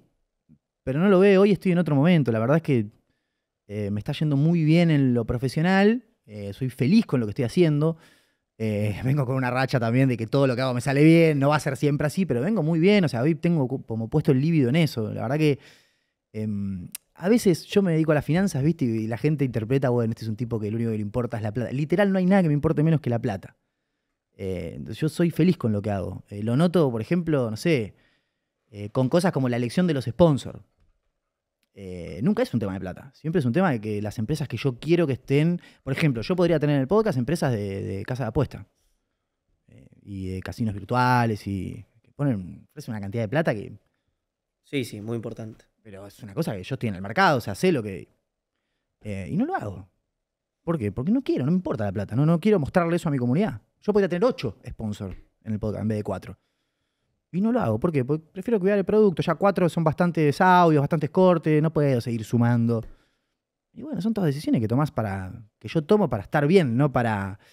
entonces, bueno, ¿por qué? Porque tengo el líbido ahí y eso es lo que hoy me interesa. Si me decís en 10 años, hoy veo... Por ahí el año que viene me preguntás qué ves en 10 años, no sé. Quiero ser Presidente estudiante. O de estudiante, sí. No ¿Estás sé. contento con la bruja? Y ya la bruja lo quiero. Sí. Sí. Es ídolo, aparte. Y, Ok. viste, también es un tipo que hizo delivery, como decimos en el mercado. O sea, todo lo que prometió, no cumplió. Ah, No me quiero meter mucho, pero vos pensás que la primera campaña de elección de la bruja como presidente, competía con un tipo que venía de ser presidente y tampoco, no era una mala presidencia, pero digo, la campaña que le hicieron a él es que no quería hacer el estadio. Porque él, como jugador, una vez creo que declaró en el Estadio Único estamos cómodos. Se refería a que habíamos ganado 25 clásicos seguidos, la Copa Libertadores. Y bueno, entonces ahí empezaron, no, que no quiere hacer el estadio. Y nada, después ganó la elección y lo primero que hizo es el estadio, ¿viste? Entonces es como que... y estaba Bilardo del otro lado, aparte, en esa elección. Y lo primero que hizo cuando ganó, puso Bilardo es estudiante. Entonces, para nosotros, qué sé yo, no sé, para nosotros no, para mí. Porque Sí. no quiero hablar en nombre de nadie, porque yo a mí no me votó nadie en estudiante, no soy nadie, soy uno más. Para mí es un ídolo, así que yo estoy súper conforme. Escúchame, ¿ves alguna posibilidad, volviendo, digamos, antes del interregno fisiológico, que Argentina vuelva a los mercados de deuda? ¿O en qué plazo? Que le presten, me refiero, déjame que lo vea de la manera más cuca posible. Para el fondo ya volvieron, ¿eh? No política. Bien. Para el fondo ya volvieron a los mercados. Con esta colocación que hicieron de los Bonte 2030, ¿viste que metieron deuda en pesos y cobraron dólares? No sé si te acordás, No. hace un par de meses lo ¿Cuándo hicieron. eso? No. Ahora 2-3 meses. Justo antes de que se complique todo, colocaron 1.500 millones de dólares de deuda en pesos a 2030. O sea, inversores de afuera trajeron dólares y se quedaron con un activo en pesos. ¿A qué tasa? A una tasa, una tasa tipo de mercado, tenía un premio, con el 29% anual, una cosa así, con un put para salir antes de la elección de 2027. Ok. No era tan escandaloso, era una tasa con un premio, no tan escandaloso, pero en pesos. Imagínate, te dan dólares y devuelves pesos. Sería el mundo La ideal. de Toto, la de... Literal, la de Toto. La de Toto. Estaban empezando a ensayar eso Sí. antes de que pase todo este desastre, así que lo dejaron de hacer. ¿A qué le llamas todo este desastre? Dejo el asterisco Bueno, a ahí. ver, si me acaban de avisar, la tasa de mercado de dinero está en 70%. Vamos a tener un problema serio hasta que se acomode. Tampoco es algo que no te podías imaginar o que no pasó nunca en ningún lugar del mundo. Estás transicionando de un esquema monetario al otro y bueno, fuiste un poco torpe con los tiempos y la implementación y entonces hay un poco más de volatilidad. Digamos, no es que se va a caer el modelo por esto. Pero bueno, genera volatilidad. Vos para colocar esa deuda en pesos y que te den dólares necesitabas las tasas bajas en la parte larga de la curva. Bueno, se volaron, no las pudiste colocar más, dejaste de hacerlo. ¿Va a conseguir financiamiento del mercado no político el gobierno en algún momento? Sí, seguramente. Tiene que ganar las elecciones. Tiene que ganar las elecciones, que las elecciones encima, yo creo que en septiembre no sé si les va a ir tan bien. O sea, no creo que la foto de septiembre sea tan buena como quiere el mercado. La de octubre por ahí sí. Porque en octubre ya se nacionaliza la discusión, en los lugares donde renovás senadores, encima el gobierno le fue bien justo en esas provincias. Y en Senado aparte no tenés nada, o sea, es todo por ganar. El gobierno creo que, esto lo digo, aclaremos a tu comunidad, que yo cuando hago este tipo de análisis lo que digo es lo que piensa el mercado, que es como piensa un analista de mercado. Se preocupa por ver qué piensa el mercado. Yo no digo lo que pienso yo o lo que me gusta a mí. No se trabaja así en el mercado financiero. ¿Bien?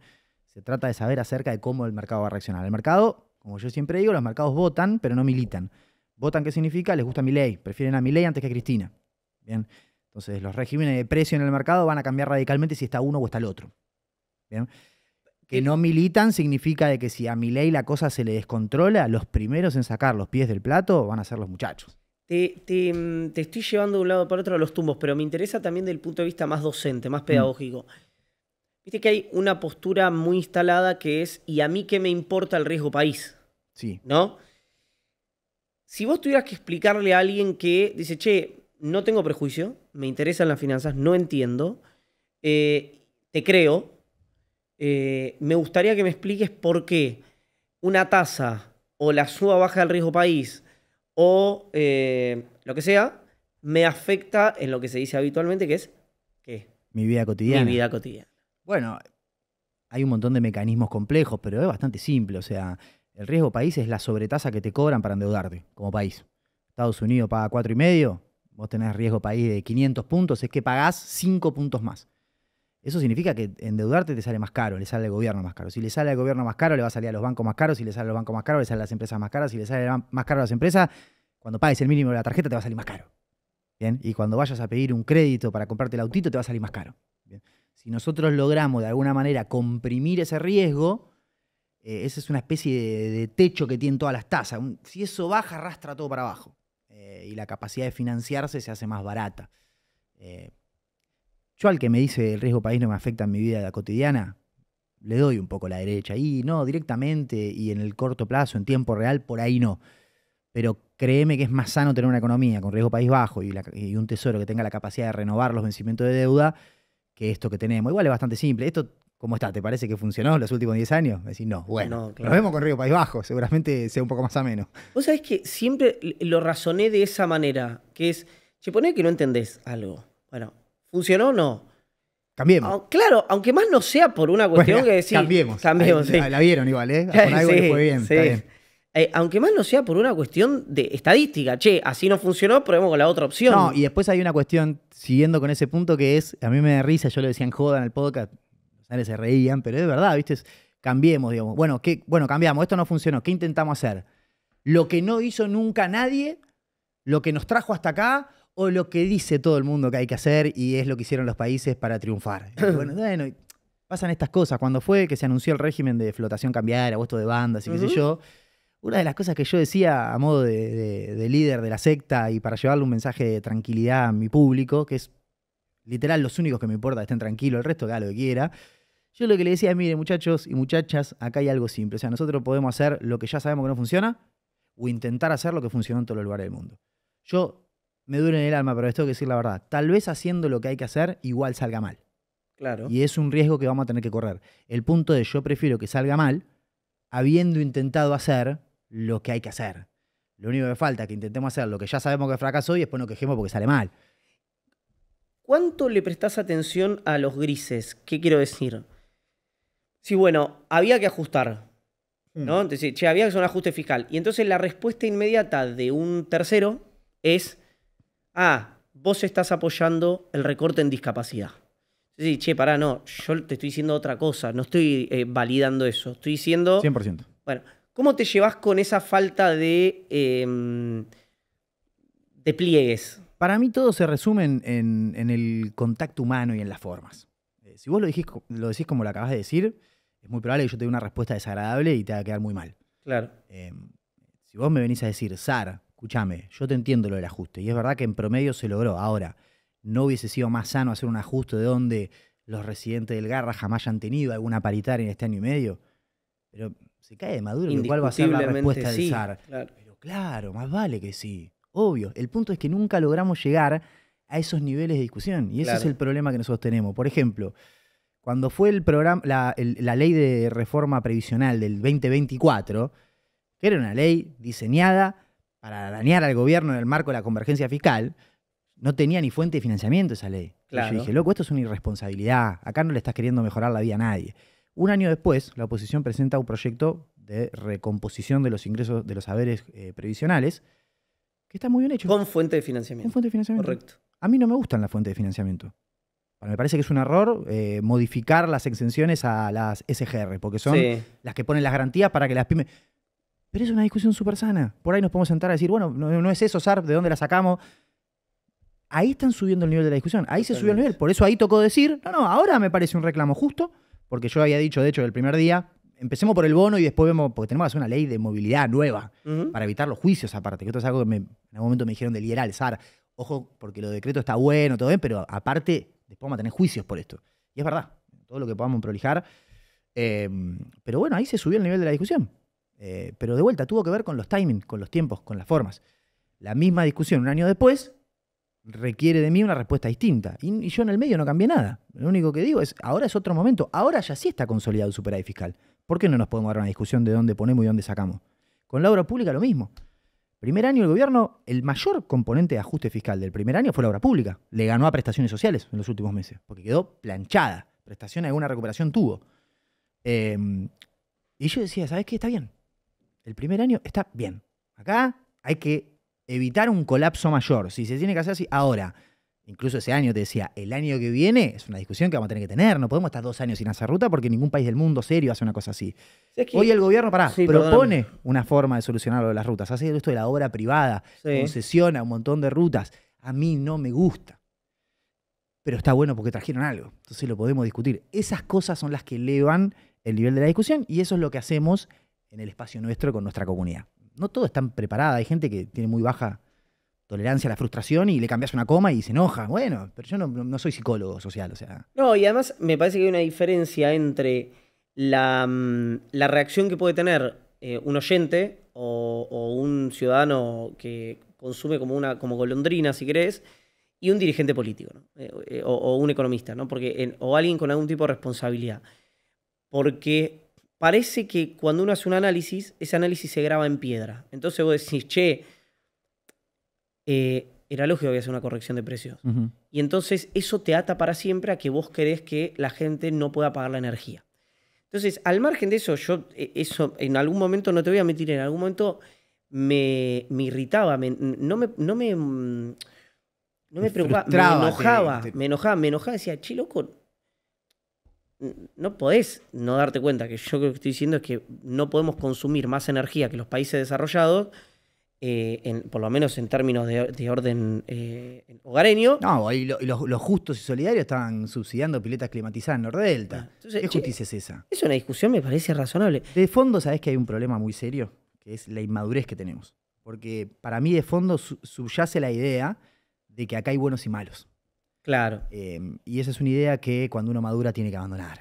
Acá somos todos compatriotas, que tenemos visiones distintas y que políticamente somos adversarios y que algunos la ven por un lado, otros.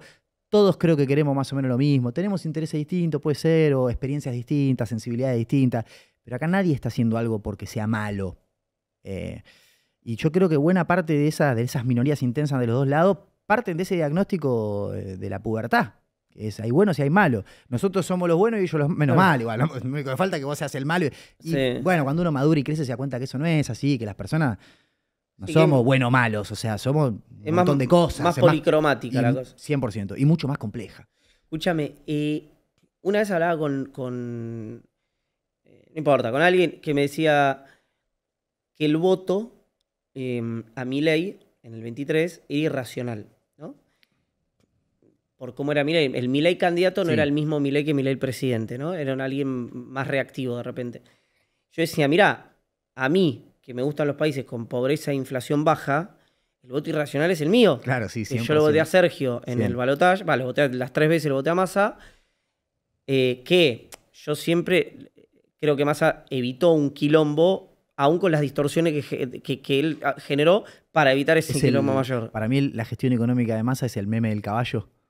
Claro. Arrancó y después, bueno, Sí. tuvo un problema serio que fue la sequía, Claro. que uno puede decir igual no se administró bien, pero es un problema serio porque es la sequía más importante de la historia argentina, de la Sí, que se claro. tenga registro, o sea, de verdad fue un golpazo. Y después tuvo algo que desalineó todos los incentivos, que es la campaña. Bueno, entonces ahí, yo decía, che, que yo creo que un tipo que le sacó agua a las piedras como candidato, o sea, pero yo voté a alguien que finalmente, responsabilidad o no, en la foto final, dejó, o el espacio político, en las dos cosas que para mí son importantes, un panorama peor que el que recibió. Entonces, última decía, che, no sé si el voto irracional de Milei o era el mío. 100%. Pero en eso, que yo imagino que alguna cosa compartís, pues vos debes haber votado lo mismo que yo. Seguramente que sí. Sí, las tres. Sí. Ya la tercera. Con cosas. Yo creo ¿no? que si había una más, yo ya no iba, porque era toda la semana un error distinto, toda la semana tensar un poco más la cuerda. Yo se lo dije una vez, no me acuerdo si a Gaby, en una entrevista. Que sí, que no sé cómo explicárselo, porque por ahí hay gente que no se dedica a esto, pero los que hacemos análisis económico, miramos la macro, los números y demás, estuvimos al borde de un colapso mayor. O sea, no sé cómo explicar. Por ahí, viste, yo el ejemplo que le ponía a Gaby es, vos sos periodista, vos sabés más de periodistas. Por ahí vos me venís y me decís, Sar, esto es una dictadura. ¿Por qué? Porque están, no sé... Persiguiendo a los periodistas. Persiguiendo periodistas. Y bueno, vos sos el que mejor lo debes saber, porque vos los conocés a los que yo no me dedico a eso. Entonces vos sos el que mejor me puede... Bueno, eso es lo que yo no puedo tratar de lograr de transmitir finalmente a la gran mayoría, el lío en el que estábamos metidos. Y después finalmente, si yo te estoy diciendo de vuelta, vuelve todo al mismo lugar, si yo te estoy diciendo que hay que hacer un ajuste y que cobrarte más la tarifa, Iván, te vamos a sacar plata del bolsillo. ¿Por qué? Porque hay que acomodar esto. ¿Y cómo va a ser? Te voy a cobrar más las tarifas de luz que te la estoy regalando, va a precio como corresponde. Yo lo que no es que soy malo, no es que te quiero sacar la plata, ¿viste? Que lo hago porque soy, mirá qué guacho que soy, mirá, este va a vivir peor con nosotros, qué bien que la hicimos. No, es por una cuestión de que si nosotros no ordenábamos eso, iba a ser mucho peor, ¿viste? Entonces vos tenías una sociedad que tenía este nivel de vida a costa de haberte quemado, haber dejado 11.000 millones de dólares de reservas netas negativas en el Banco Central, que eso si seguía así en 6 meses era un corralito. Un corralito. A eso estábamos. ¿Bien? De dejar los precios relativos totalmente destruidos, de que la tarifa pague el 0,1% de lo que costaba generar esa energía. Y así, el Tesoro con 3 puntos de déficit, 100% financiado con emisión, 10 puntos de pasivo remunerado en el PBI, sobre el PBI, en el Banco Central, generando intereses a una tasa creciente.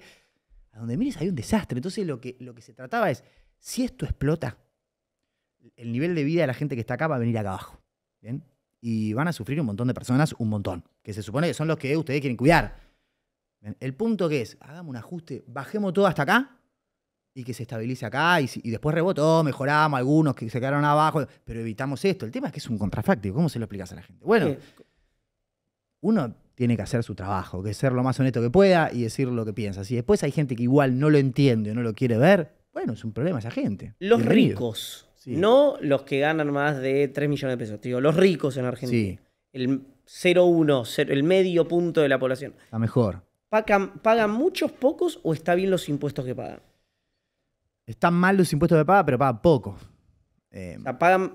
Y tenés mucho impuesto al stock y el impuesto a los flujos. Bueno, las alícuotas son altas igual. Hay que hacer una reforma impositiva en Argentina porque proporcionalmente le cobramos más al que menos tiene.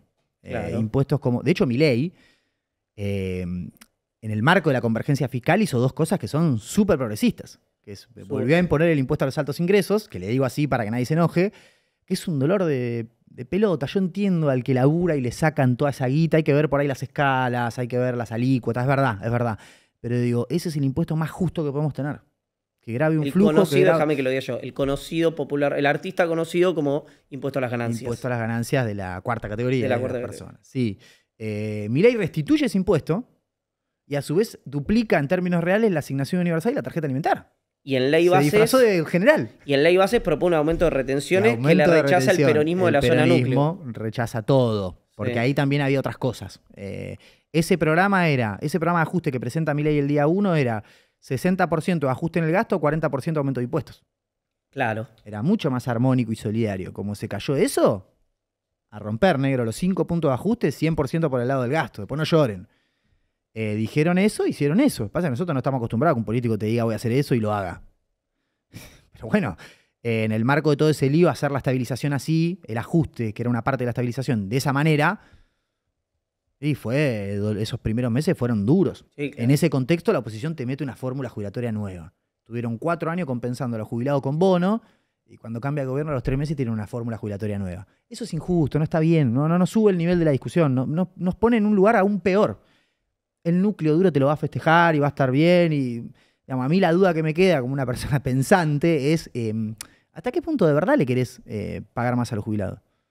Y no querés hacer otra cosa, una segunda intención de molestar políticamente. Esa es la duda que me quedaba. Hoy lo veo más genuino. Este último proyecto jubilatorio lo veo un poco más genuino que aquel. Por eso me parece que estoy un poco más abierto a esta propuesta. Después de fondo igual hay algo medio peligroso que es el gobierno tampoco puede estar vetando todo lo que sale del Congreso, porque ningún país que tiene un riesgo país razonable funciona de manera tan disfuncional o tan poco parecido a una república. También estas cosas en algún momento el mercado te las va a pasar a valor. No es que podés hacer cualquier cosa, porque los mercados no militan. A los mercados les gusta más Milei que Cristina, pero no se van a... Los primeros que se fueron del país cuando la cosa se puso complicada fueron ellos en 2018. Bien, o sea, el gobierno de los mercados, el gobierno que puso Wall Street, supuestamente, en Pelo y barba. mayo de 2018, pero no saben los muchachos, no había forma de pararlos, no saben cómo se iban, en manada. No, pero paren que vienen las elecciones, acaba de ganar las elecciones en medio término. Ya se terminó, la fiesta se terminó. Traigan al fondo que queremos salir. Y fue una catástrofe tras la otra. Digamos, la historia del acuerdo del fondo de este último, a mí voy a decir algo que me van a cancelar, pero para mí es fascinante para un economista o un analista económico que venga al fondo, haga un acuerdo, otro lo renegocie, todo esto es como vas a ver los staff reports. Nosotros no tenemos ni artículo 4, somos un país que la verdad es increíble, lo poco serio que somos como país. Pero fue todo nuevo, ¿viste? Bueno, mi primer acuerdo del fondo siendo consciente, ¿viste? Fue una catástrofe, el error político más grande de los últimos 50 años en materia económica, el acuerdo de Macri. Y todo lo que pasó de ahí hasta acá, el papel del fondo es lamentable. Y hasta el día de hoy sigue siendo lamentable. ¿Lamentable por qué? Porque hizo todo mal.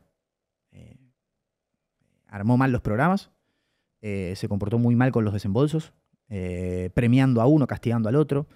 Después con Alberto se dio cuenta de que la plata que le había dado a Macri no estaba y no le iba a cobrar. Y que si apretaba a Alberto finalmente iba a tener más problemas que soluciones. Entonces le dijo, bueno, armemos un acuerdo para salir, digo, y te mando toda la plata que me tenés que pagar, te la mando y me la devolvés, y fíjate si me cumplís las metas. No le cumplimos nada, siguió mandando toda la plata.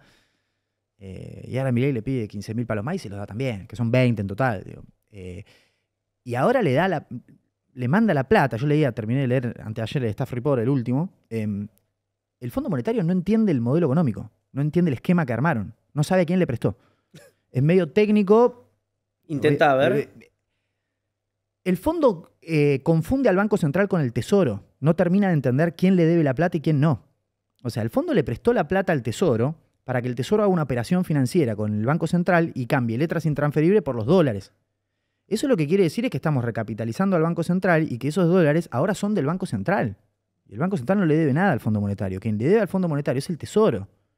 O sea, que quien tiene que comprar dólares es el Tesoro, no el Banco Central. Bueno, pero no es lo que lo que está haciendo. Es lo que está haciendo, pero cuando vos lees el Staff Report, el fondo dice, está bien que compren reservas, acumulan reservas, y parece que está hablando del Tesoro, y después en una parte dice, el Banco Central también tiene que empezar a comprar, como hizo Perú en su momento. Delirio. O sea, te está diciendo que los dos se tienen que poner a comprar adentro de la banda. Pero estás loco, va a ir a 1.500 pesos. Cuando vaya a 1.500 pesos, el Tesoro va a comprar, el Central va a vender, porque es el techo de la banda. No, como el riesgo país no convergió, está bien que el Tesoro compre. Mientras el Tesoro compre, el Banco Central no tiene que comprar. Porque aparte el Banco Central tiene reservas líquidas, porque no tocó buena parte de todos los desembolsos y porque no necesita los dólares para nada. Los vencimientos del fondo los tendrá que pagar el Tesoro con los dólares de donde los saque, no sé. Los tiene que conseguir y eso es lo que estamos discutiendo.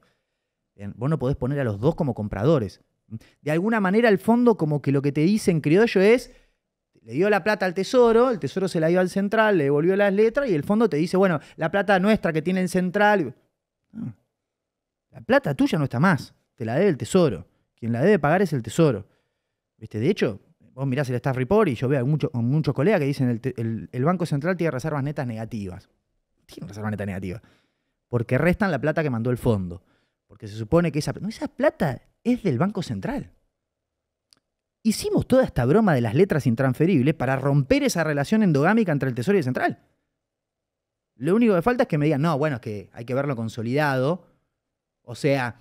que si algún día el Tesoro tiene que pagar, agarrará los dólares del Banco Central. Ah, sí, ¿cómo se los va a sacar? Y le meterá una letra intransferible. Ah, somos boludos, hicimos todo esto para eliminar las letras y el final del camino es que vuelven las letras.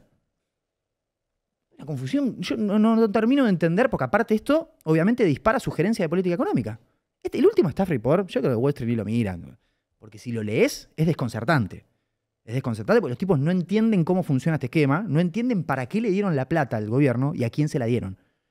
Y en base a eso recomiendan cosas que van en contra del modelo. Bueno, engorda la hipótesis, primero con Macri, la solución con Alberto y también ahora, de que de técnico tiene poco. Tiene un Todo staff el técnico, abordaje. pero la definición es política. Claro. Y entonces todo el trabajo técnico que haces, después viene un político que hace pac, pac, pac, toca, corrige y queda un Frankenstein, como fue lo de Macri, como fue lo de Alberto y como es lo de Milei. Milei tiene una ventaja con todo esto. Primero que pidió plata neta. Alberto no pidió un mango más al fondo. Claro. Alberto todo lo que pidió es para pagar lo que tenía, los compromisos que tenía. ¿Bien? De hecho, la línea tiene un descalce de 4.500 millones de dólares, que era 4.500 millones de dólares que el gobierno había adelantado. O sea que cero. Alberto no le pidió $1 al Fondo Monetario. Hizo otras cosas, pero Sí, eso sí, puntual sí. no. Milei le pide plata neta al fondo. O sea, plata nueva, fresca, por encima de lo que vence. Bien. Pero, nobleza obliga, el esquema que armó Milei es mucho más sostenible que el que tenía Macri. Macri trajo la plata para dar salida. De vuelta, volvamos. Economista de mercado. La gente que no se dedica a esto a veces piensa que es un tema de plata. Yo tengo una frase también que digo siempre, que a veces no es un tema de plata, es un tema de ánimo. Si yo te digo a vos 20.000 millones de dólares, ¿es mucho o es poco? Depende. La verdad, 100% depende. Claro. Depende del ánimo. Porque vos hoy tenés 20.000 millones de dólares, es verdad, para bancar el techo de la banda, sí. Yo te digo, Iván, si el dólar tocaba la semana pasada el techo de la banda y yo veía al Banco Central vender $1, yo no sé cómo termina eso. ¿Se puede calmar ahí? Y que ahí todos digan, bueno, va a aparecer, entonces baja solo, ¿eh? O puede seguir. Y ahí no alcanzan ni 20, ni 30, ni 40. El propio gobierno, antes de que todo eso pase, va a cambiar el esquema. ¿Por qué le pasó a Macri? Como Macri no hizo ninguna de las correcciones, solo trajo dólares, porque él pensó que con eso lo calmaba, trajo una primera bazuca de 15.000 millones de dólares. Sí, sí. Duraron 90 días. ¿Por qué? Porque estaban desalineados los flujos, porque era un tema de ánimo. O sea, había una especie de game over. Entonces, y había 25.000 palos de no residentes en deuda. O sea, era mucho por salir también. Entonces no había forma. Y trajo 15 y ahí tendría que haber cortado. Y bueno, muchachos. Engolosinó. Y nos tenemos que sentar. Y ahí el fondo tiene una responsabilidad. Che, los 15 no están más. Escuchá, vamos a hacer una cosa, porque no te voy a seguir mandando guita para que entre por un lado y salga por... Reformulemos. Y No. el fondo hoy te dice, vos lees al loco este que escribió el libro que trabajaba en las negociaciones, que ellos discutían. Por ahí tengamos que poner un cepo o reestructurar la deuda ahí. Y con cepo o reestructuración, seguir mandando plata, que ahí va a durar mucho más. La plata vos la tenés que traer para no tocarla. Si la traes para tocarla, te vamos a hacer los números. Escúchame, quiero hablar un poco Mm. de lo global, ¿no? Porque Argentina Sí. está inserto en el mundo, como se dice habitualmente. Me Y hoy- tenés que dar, me da un Te tengo que poquito dar de agua, agua, te lo tengo que único. dar agua. Y hoy tenemos en los Estados Unidos a un caballero que se lo disputan internamente. Te hablo siempre, viste, con la mirada argentinocentrista. Entonces vos tenés a un sector del peronismo diciendo, por favor, hace peronismo, porque es arancelario. Los libertarios te dicen baja impuestos. Ahora el compañero hace algo muy, muy sintomático, muy icónico para nosotros, que es que interviene lo que sería el índice de estadísticas Sí. y hecha a la El Buró de comisionada. Estadísticas Laborales. El Sí, Buró ellos de tienen Estadísticas- varios burós, Sí, el, pero- el de censos, el laboral, el de análisis. Pero el Buró de Estadísticas Laborales, que es el que mide... Es el que mide el índice de precio del consumidor. Exacto. Pero ellos tienen varios índices de precio. También mide el PPI, que es los mayoristas, pero por ejemplo, el índice de precio, yo te diría, el más importante es el índice de precio del consumidor. Pero para los que trabajamos en el mercado, miramos la política de la Reserva Federal, la meta de inflación de la Reserva Federal es sobre otro índice de precios, que es el PCI, que lo calcula el BEA, en que es otro buró, tiene como varios. Él se metió con el que calcula el índice de precios. Exacto. Bien. No se metió por el índice de precios, se metió por el informe de nóminas no agrícolas, que es un informe de empleo que sale todos los meses, que tiene una particularidad que es... Pero perdón, se metió fuerte. Rajó. La rajó a la Miércoles, titular. Sí. ¿Por Eso. qué? Porque las series se recalculan todo el tiempo para atrás. Porque en Estados Unidos el sistema de estadísticas es desestacionalizado, prácticamente. El IPC de ellos no tiene estacionalidad. O sea, el 0,2 mensual que te muestran es con el efecto de estacionalidad limpiado. Es algo que nosotros no estamos muy Claro. acostumbrados, ¿viste? Entonces, bueno, nada. Estacionalidad, expliquemos rápidamente, claro, sí. es vos en marzo te da un poco más porque yo comienzo de clase, por Claro. decir una cosa. Bueno, eso ellos no lo computan en el número, lo limpian. corrigen. Claro, lo corrigen. Cuando vos haces eso en una serie, todos los meses la tenés que recalcular. Y a veces lo que el mes pasado te daba 0,2, te pasa a dar 0,1. Acá le pasó con el empleo. Ellos calculan las nóminas no agrícolas, o sea, la cantidad de payrolls, o sea, de, ¿cómo se dice? De registraciones laborales. CIPA, lo que sería el Claro, CIPA acá. Exactamente. Ellos hacen el CIPA, no agrícola, desestacionalizado, y por mes te van diciendo se crearon 80.000 puestos. Bueno, se crearon 80.000, mucho menos de lo que se esperaba, creo que fue el dato, y los 2 meses anteriores peinaron como 250.000 puestos de lo que se supone que se había creado. Esto es natural, pasa habitualmente, no hay ninguna trampa, es estadístico, y de hecho yo había advertido en el podcast que eso iba a pasar. ¿Por qué? Porque ese informe viene con 2 fuentes de información, las nóminas y las encuestas a hogares. Las encuestas a hogares estaban dando mucha volatilidad y una caída muy grande del empleo, que generalmente terminan como convergiendo la serie. Entonces yo lo que venía advirtiendo es, ojo con los datos de empleo que vienen bien, porque la respuesta de hogar está dando muy mal. Finalmente se corrigió. El tipo, Y el hombre dijo, no me gusta, afuera. rajo, te contaba, bueno, lo que te decía antes de entrar, que hay una especie de crisis con el sistema estadístico en Estados Unidos también. Dentro del BLS ya había habido otro problema que tiene que ver, primero, con la estacionalidad. O sea, con la forma de desestacionalizar, ya hay discusiones entre los economistas americanos que hay un efecto post-pandémico en la desestacionalización, porque como se rompe la serie ahí, que en cualquier momento o lo corrigen o se limpia a medida que avanza la serie y van a cambiar todos los datos fuerte. Y vamos a tener mucha más inflación de la que pensábamos que teníamos. Primero. Y segundo, en la recolección de precios, como por el BLS pasó Doge, o sea, este organismo de motosierra de Elon Musk, echaron a un montón de gente y tienen menos gente para ir a tomar precios en tiempo real a los lugares. Y lo que vos ves es que en los últimos meses los analistas dicen está creciendo muchísimo el porcentaje de precios que el BLS induce y no captura. Infiere. Claro, infiere Sí. a través de modelos econométricos. ¿Por qué? Porque tienen menos gente para ir a tomar los precios a los mostradores. ¿Y qué importancia tiene eso, digamos, para la economía gringa? No, a ver. Mientras no escale mucho más, termina ahí. Es algo En que los márgenes. que te cuento yo en un podcast Claro. de finanzas internacionales. Pero bueno, la duda que todos tenemos es si termina ahí. Porque vos pensás que Donald Trump, de la misma forma que interviene el Buró de Estadísticas Laborales, está queriendo intervenir la Reserva Federal. Eso te iba a decir. El otro día, el no tan brillante Juan Pablo Carrera dijo que yo había hablado de Jake Powell, cuando yo decía lo de Jay Powell, Jay. que Trump lo quiere rajar por la suba de tasas, ¿no? Porque tiene las tasas altas. Porque en tiene las realidad. tasas altas. Sí. ¿Puedes explicar brevemente qué es la Fed, por qué Trump pide eso y qué impacto político Bueno. tiene que el presidente de los Estados Unidos diga esto?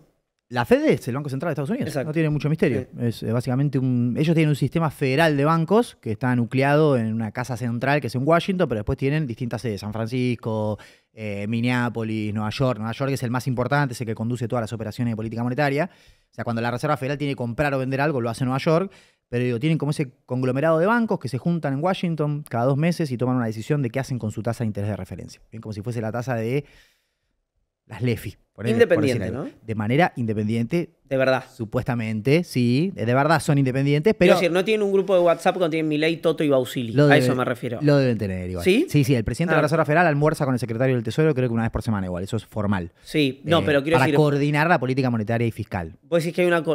me interesa esto, una coordinación parecida. Sí, hay una coordinación. Lo que no significa que vos lo agarrás a Jay Powell y si algún día tenés la suerte de traerlo acá, mandar un abrazo de mi parte. Sí. Él te va a decir que la política fiscal él la toma como dada.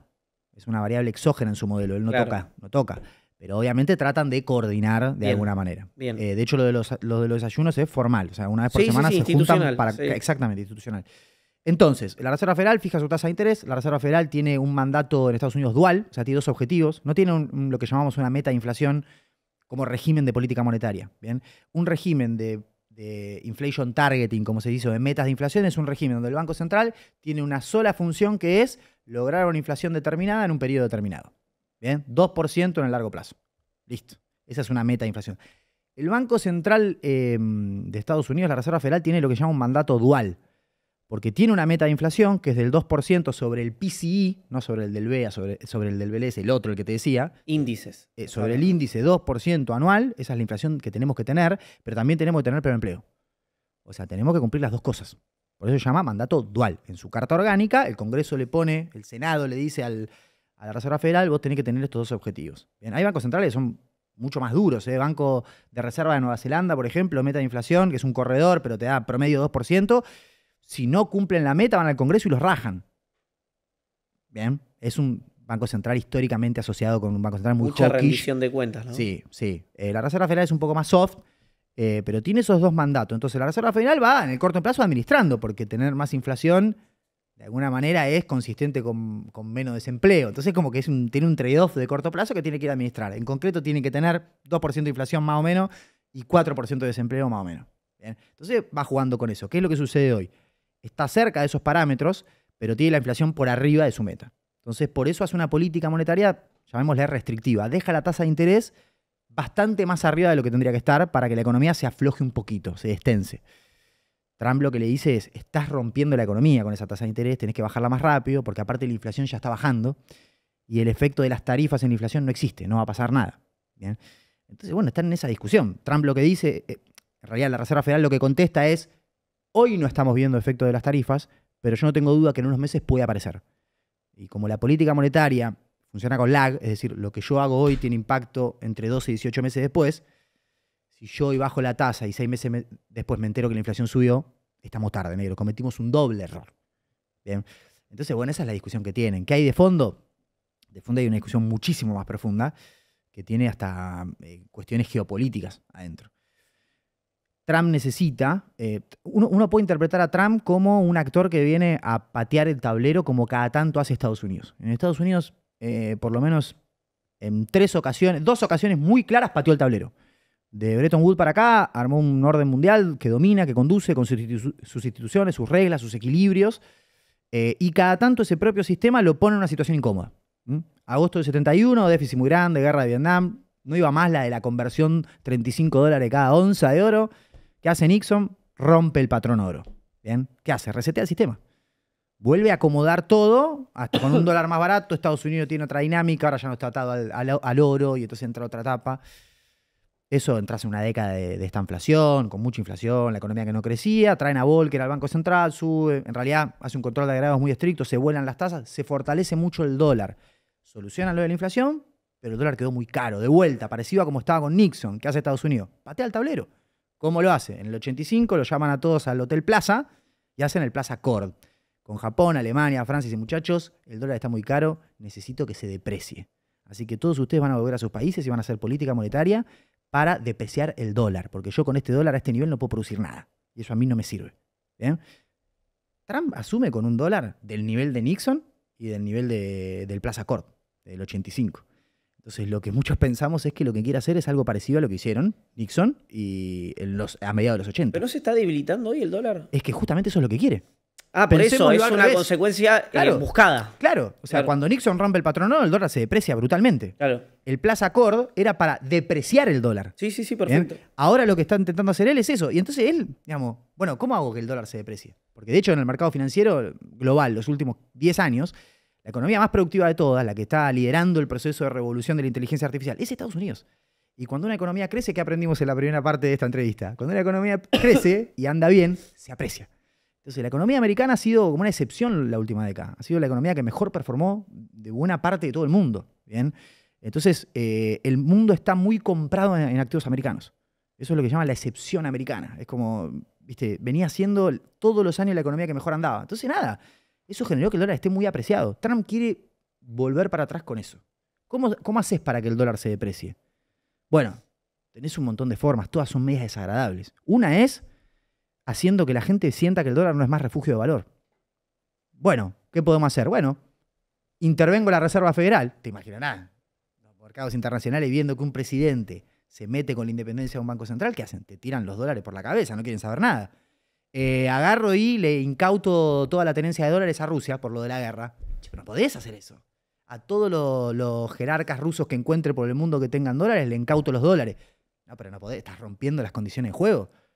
Todas esas cosas son cosas que ayudan a que el dólar pierda su estatus de reserva de valor, se deprecie un poco, y eso ayuda al programa de Trump. Trump necesita un dólar más barato para hacer lo que quiere hacer. Dentro de esas cosas, bajar la tasa de interés. ¿Por qué? Porque vas a bajar la tasa de interés, se supone que tu moneda se va a depreciar con respecto a las otras. Por eso le dice a Powell, aceleralo, bajar rápido la tasa. Eso le va a permitir depreciarse. Entonces vos lo podés hacer por las buenas o por las malas. La suba de tarifas es una forma de depreciar el dólar.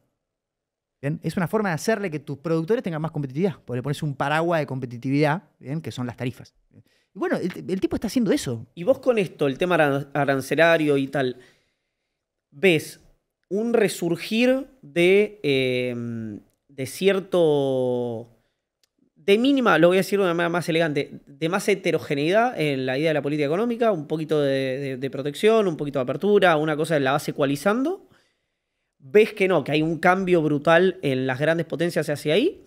¿O ves que medio todo el mundo va viendo qué onda y es más pendular, es más, No, viste, va a los viendo, tortazos? va viendo. De hecho, digamos, Trump viene a ordenar el orden mundial. Viene a como formalizar esta nueva bipolaridad en la que estamos viviendo, que es Estados Unidos-China. Viene a hacer eso. Y de hecho, ahora estoy consumiendo mucho podcast y libros de geopolítica, pues eso me interesa bastante. Y una cosa interesante es, en materia de geopolítica, el diagnóstico de Trump es un diagnóstico que es correcto. Que es, yo tengo una parte del sur del país y del centro del país que está viviendo muy mal. En las dos costas, la fotito de Nueva York, la fotito de California, Bárbaro. está buenísimo. La verdad que No tan bárbaro. de Igual, los pero 90 para acá, en realidad desde 2001, que es cuando China entra a la Organización Mundial de Comercio, para acá, todas las fábricas que yo tenía se fueron del país y me quedó un montón de gente en el medio que vive como el orto, que no sale en las películas, que no sale en Hollywood. Pero ese tipo es el que me tiene que votar a mí. Lo ve muy bien en el Cordón del Sur, donde tenía industria textil, algodón, energía convencional y demás. Lo ves en el centro. Claramente no es la foto que nosotros vemos de la gente en Nueva York, en Wall Street, o los que están surfeando en California. Esa es la América con la que él conecta. Una que nosotros no vemos en la tele tanto. ¿Bien? Primero eso. Y después el tipo tenía una lectura. Digamos, acá lo que hay que hacer es formalizar esta bipolaridad e ir de frente contra China. Y eso implicaba en algún punto volver a la doctrina Monroe, digamos, volver a centrarse en América. Cuando el tipo llega, y por eso para mí es lo último que dijiste, van y vienen, van viendo. Donald Trump se sentó y dijo, la OTAN la vamos a rediseñar. Yo no voy a pagar más la guerra de Ucrania y la defensa de Alemania, Polonia. Vamos a hacer una cosa, se lo van a pagar ustedes. Me lo van a comprar a mí, pero se lo van a financiar ustedes. La dependencia militar va a seguir, solo que ahora me la van a tener que pagar, por lo menos. Yo me voy a ir del conflicto de Ucrania, voy a arreglar con Putin cómo salgo de ahí. Y después dijo, Canadá es el Estado 51, Groenlandia tiene que ser parte de Estados Unidos y voy a sacar a los chinos del canal de Panamá. ¿Qué entiende uno de eso? Lo que entiende es que los tipos se están cerrando en América Latina. En América, bueno, América. y van a venir para América. Sí, digo, se están cerrando en América. Y están saliendo de todos los conflictos. Era un cambio radical en la estrategia exterior de Estados Unidos. ¿Bien? Los tipos que decían, no, pero yo me estoy dando cuenta que cuando llegó la pandemia, nos dimos cuenta que no hacíamos ni el acero para las armas, ni los reactivos para las vacunas, perdimos todo tipo de control. Bueno, eso tiene que volver todo para atrás. ¿Qué tenés hoy de Donald Trump? No tenés nada de eso. Nada. El otro día veía en Bloomberg la cantidad de veces que se menciona el canal de Panamá y Groenlandia, bajó radicalmente, hace un mes que no lo mencionan. Sí, no quemamos el Banco Central, no dolarizamos. Literal. Y ahora están de vuelta ayudando a Ucrania. y ahora están de vuelta presionando a Rusia, y ahora están... La política exterior volvió a ser lo que era con Biden, que para mí, una opinión de un tipo que no se dedica a esto y no es un especialista, es simplemente un aficionado, para mí es sumamente errática. Sumamente errática. Que Estados Unidos se ponga de frente contra Rusia o contra India es una torpeza estratégica que se puede dar cuenta cualquiera. Porque si tu enemigo es China, vos deberías ser amigo de tus enemigos. ¿Bien? Amigo de los... Sí, te entiendo. De los vecinos de tu enemigo. Sí, ¿bien? Por lo menos. lo que pasa es que... Lo que no querrías es que Rusia y China e India hagan un acuerdo serio, no esto del BRICS, que es un invento de Goldman Sachs, una estrategia seria. Si vos los BRICS son un invento de Goldman Sachs. Claro, el BRICS, la sigla la inventa un banco de inversión de Wall Street. Es divertido esto porque la izquierda es como los BRICS. Sí. Lo inventamos en Wall Street. Es un invento de Goldman Sachs para empaquetar deuda de países emergentes que tenían spread más altos, mayores comisiones. Y si te digo tengo deuda de China y Brasil, vos me mirás. Y si te digo tengo deuda de los BRICS. ¿Los BRICS? Contame más. Ahí te encajo, te cobro el doble de comisiones, tiene el doble de spread. Y bueno, creo que los BRICS de hecho se encontraron medio en eso de que ¿quién inventó esto? ¿Está funcionando? Y en alguna cumbre deben haber dicho, juntémonos. Vamos. Y bueno, pero tenés que... los BRICS son una caja vacía. O sea, y tenés dentro de los BRICS, Rusia, China e India no son países que se hayan llevado bien históricamente. Rusia y China han tenido guerras. India está en guerra con Pakistán, que es uno de los socios estratégicos de China. El mundo es un lío. Cristina decía, siempre me acuerdo de esa frase, que decía, yo no entiendo cómo los medios en Argentina no hablan de lo que pasa en el mundo. Sí, claro, obviamente. Cuando vos sacás la cabeza y decís, che, por ahí no estamos tan mal, tal vez... Sí, lo que pasa es que nosotros, me parece que no en la coyuntura, sino, digo, Milei, Alberto, sino que arrastramos estructuralmente problemas que nos negamos a resolver, tipo inflacionario, no sé si restricción externa, fiscal, lo que sea, y el dolor que provoca es que da la sensación que, abro muchas comillas con lo que voy a decir, con poquito, vos podrías corregir cosas que son las que te distorsionan, porque después en el resto es exactamente eso, no tenés quilombos brutales como tiene el mundo. Pensá en Trump, que también esto de Nixon a China y Trump a Corea del Norte en su mandato anterior. Claro. ¿No? Sí, 100%. Y con Putin también. Y con Putin también. Uno puede esperar una nueva de esas. El punto es que ahora el foco está puesto en que está apretando Estados Unidos la tuerca con las tarifas de los que están comprando energía rusa. Ahí están India y China, son los más problemáticos. Y esas son las cosas que uno no termina de entender. Porque buena parte del embargo que hizo Europa cuando empezó la guerra con Ucrania, dejó de comprar gas y energía, petróleo ruso y demás, puso un precio máximo, creo, y a partir de ahí empezó el embargo, le volaron Nord Stream 2. Que cuando asumió Trump y dijo que no iba a vender más energía a Europa, ahí parece, nunca sé cuánto era verdad o no, que Scholz, el primer ministro alemán, lo llamó a Putin y dijo que haces perdida. Digo, en esto... Sí, esa disputa viene desde los 80, porque en realidad gasoductos técnicamente creo que tenés 3. Tenés uno continental, que es el que hicieron en los 80, que los yanquis quisieron facturar ese gasoducto entre Rusia y Europa en la guerra de Malvinas. Ellos jugaron con una neutralidad y que no tiene sentido. Es verdad que la OTAN es del trópico de Cáncer para arriba, o sea, no tenían por qué defender a Inglaterra. Pero en las negociaciones ellos eran un árbitro que estaba más de nuestro lado que el de ellos, porque le estaban facturando que un año antes las empresas británicas habían terminado ese gasoducto entre Rusia y Europa, el primero, el continental. Y después hicieron los del mar, que van a Alemania, los Nord Stream, el 1 y el 2. Sí. El 2 se lo volaron los yanquis en el comienzo de la guerra de Ucrania y le mandaban los barcos que valían el triple. Hay varios... Es lindo. Sí, hay mucho... Yo escucho algunos podcasts de... Uno se llama Geopolítica en Acción. Quiero pasarlos, chivo, porque son gente que suma un montón. Geopolítica en Acción, escucho... ¿De quién? ¿Te acordás los No sé. No. Okay. Porque cambian, son como charlas. Ok, bien. Muy buenos. Y estoy leyendo a Kissinger también. Bien. Hay que meterse, qué sé yo. ¿Qué liste de Kissinger? ¿Ya el leíste diplomacia? Ah, no. El orden mundial. Bien. Profe, gracias. Bueno, gracias. Ya estoy transpirando, Si seguíamos un rato más, moría. Es la temperatura acá. Ya el lunes se resuelve, mañana se resuelve. Gracias de nuevo, de veras. Gracias Espero que la haya pasado bien. Espero que ustedes la hayan pasado bien, muy bien del otro lado. Les recuerdo avisitos parroquiales. Tenemos en Academia Cenital los cursos de Jairo Strachia, Alex Coan y quien les habla. Tenemos un nuevo producto en Cenital que es Ustedes no habían nacido, programa de historia con Cami Perochena y con Juan Romero. El primero fue Sarmiento contra Alberdi, lo estoy diciendo mal, pero ustedes lo van a ver el programa y lo van a entender mejor. Suscríbanse al canal de YouTube de Cenital, denle like a este vivo y súmense a nuestra comunidad de mejores amigos. Yo sé que son un montón de cosas las que les pedí, que escaneen el QR que está acá o entren a cenital.com/sumate, pero son muy importantes. Y YouTube lo que te permite es que parás, escuchás al boludo de Iván y decís a ver qué me falta hacer y seguís los pasos y nos hace feliz a todos nosotros. Gracias al equipo, gracias de nuevo al SAR, gracias a ustedes que están del otro lado, que tengan muy linda semana y gracias por habernos acompañado. Chau.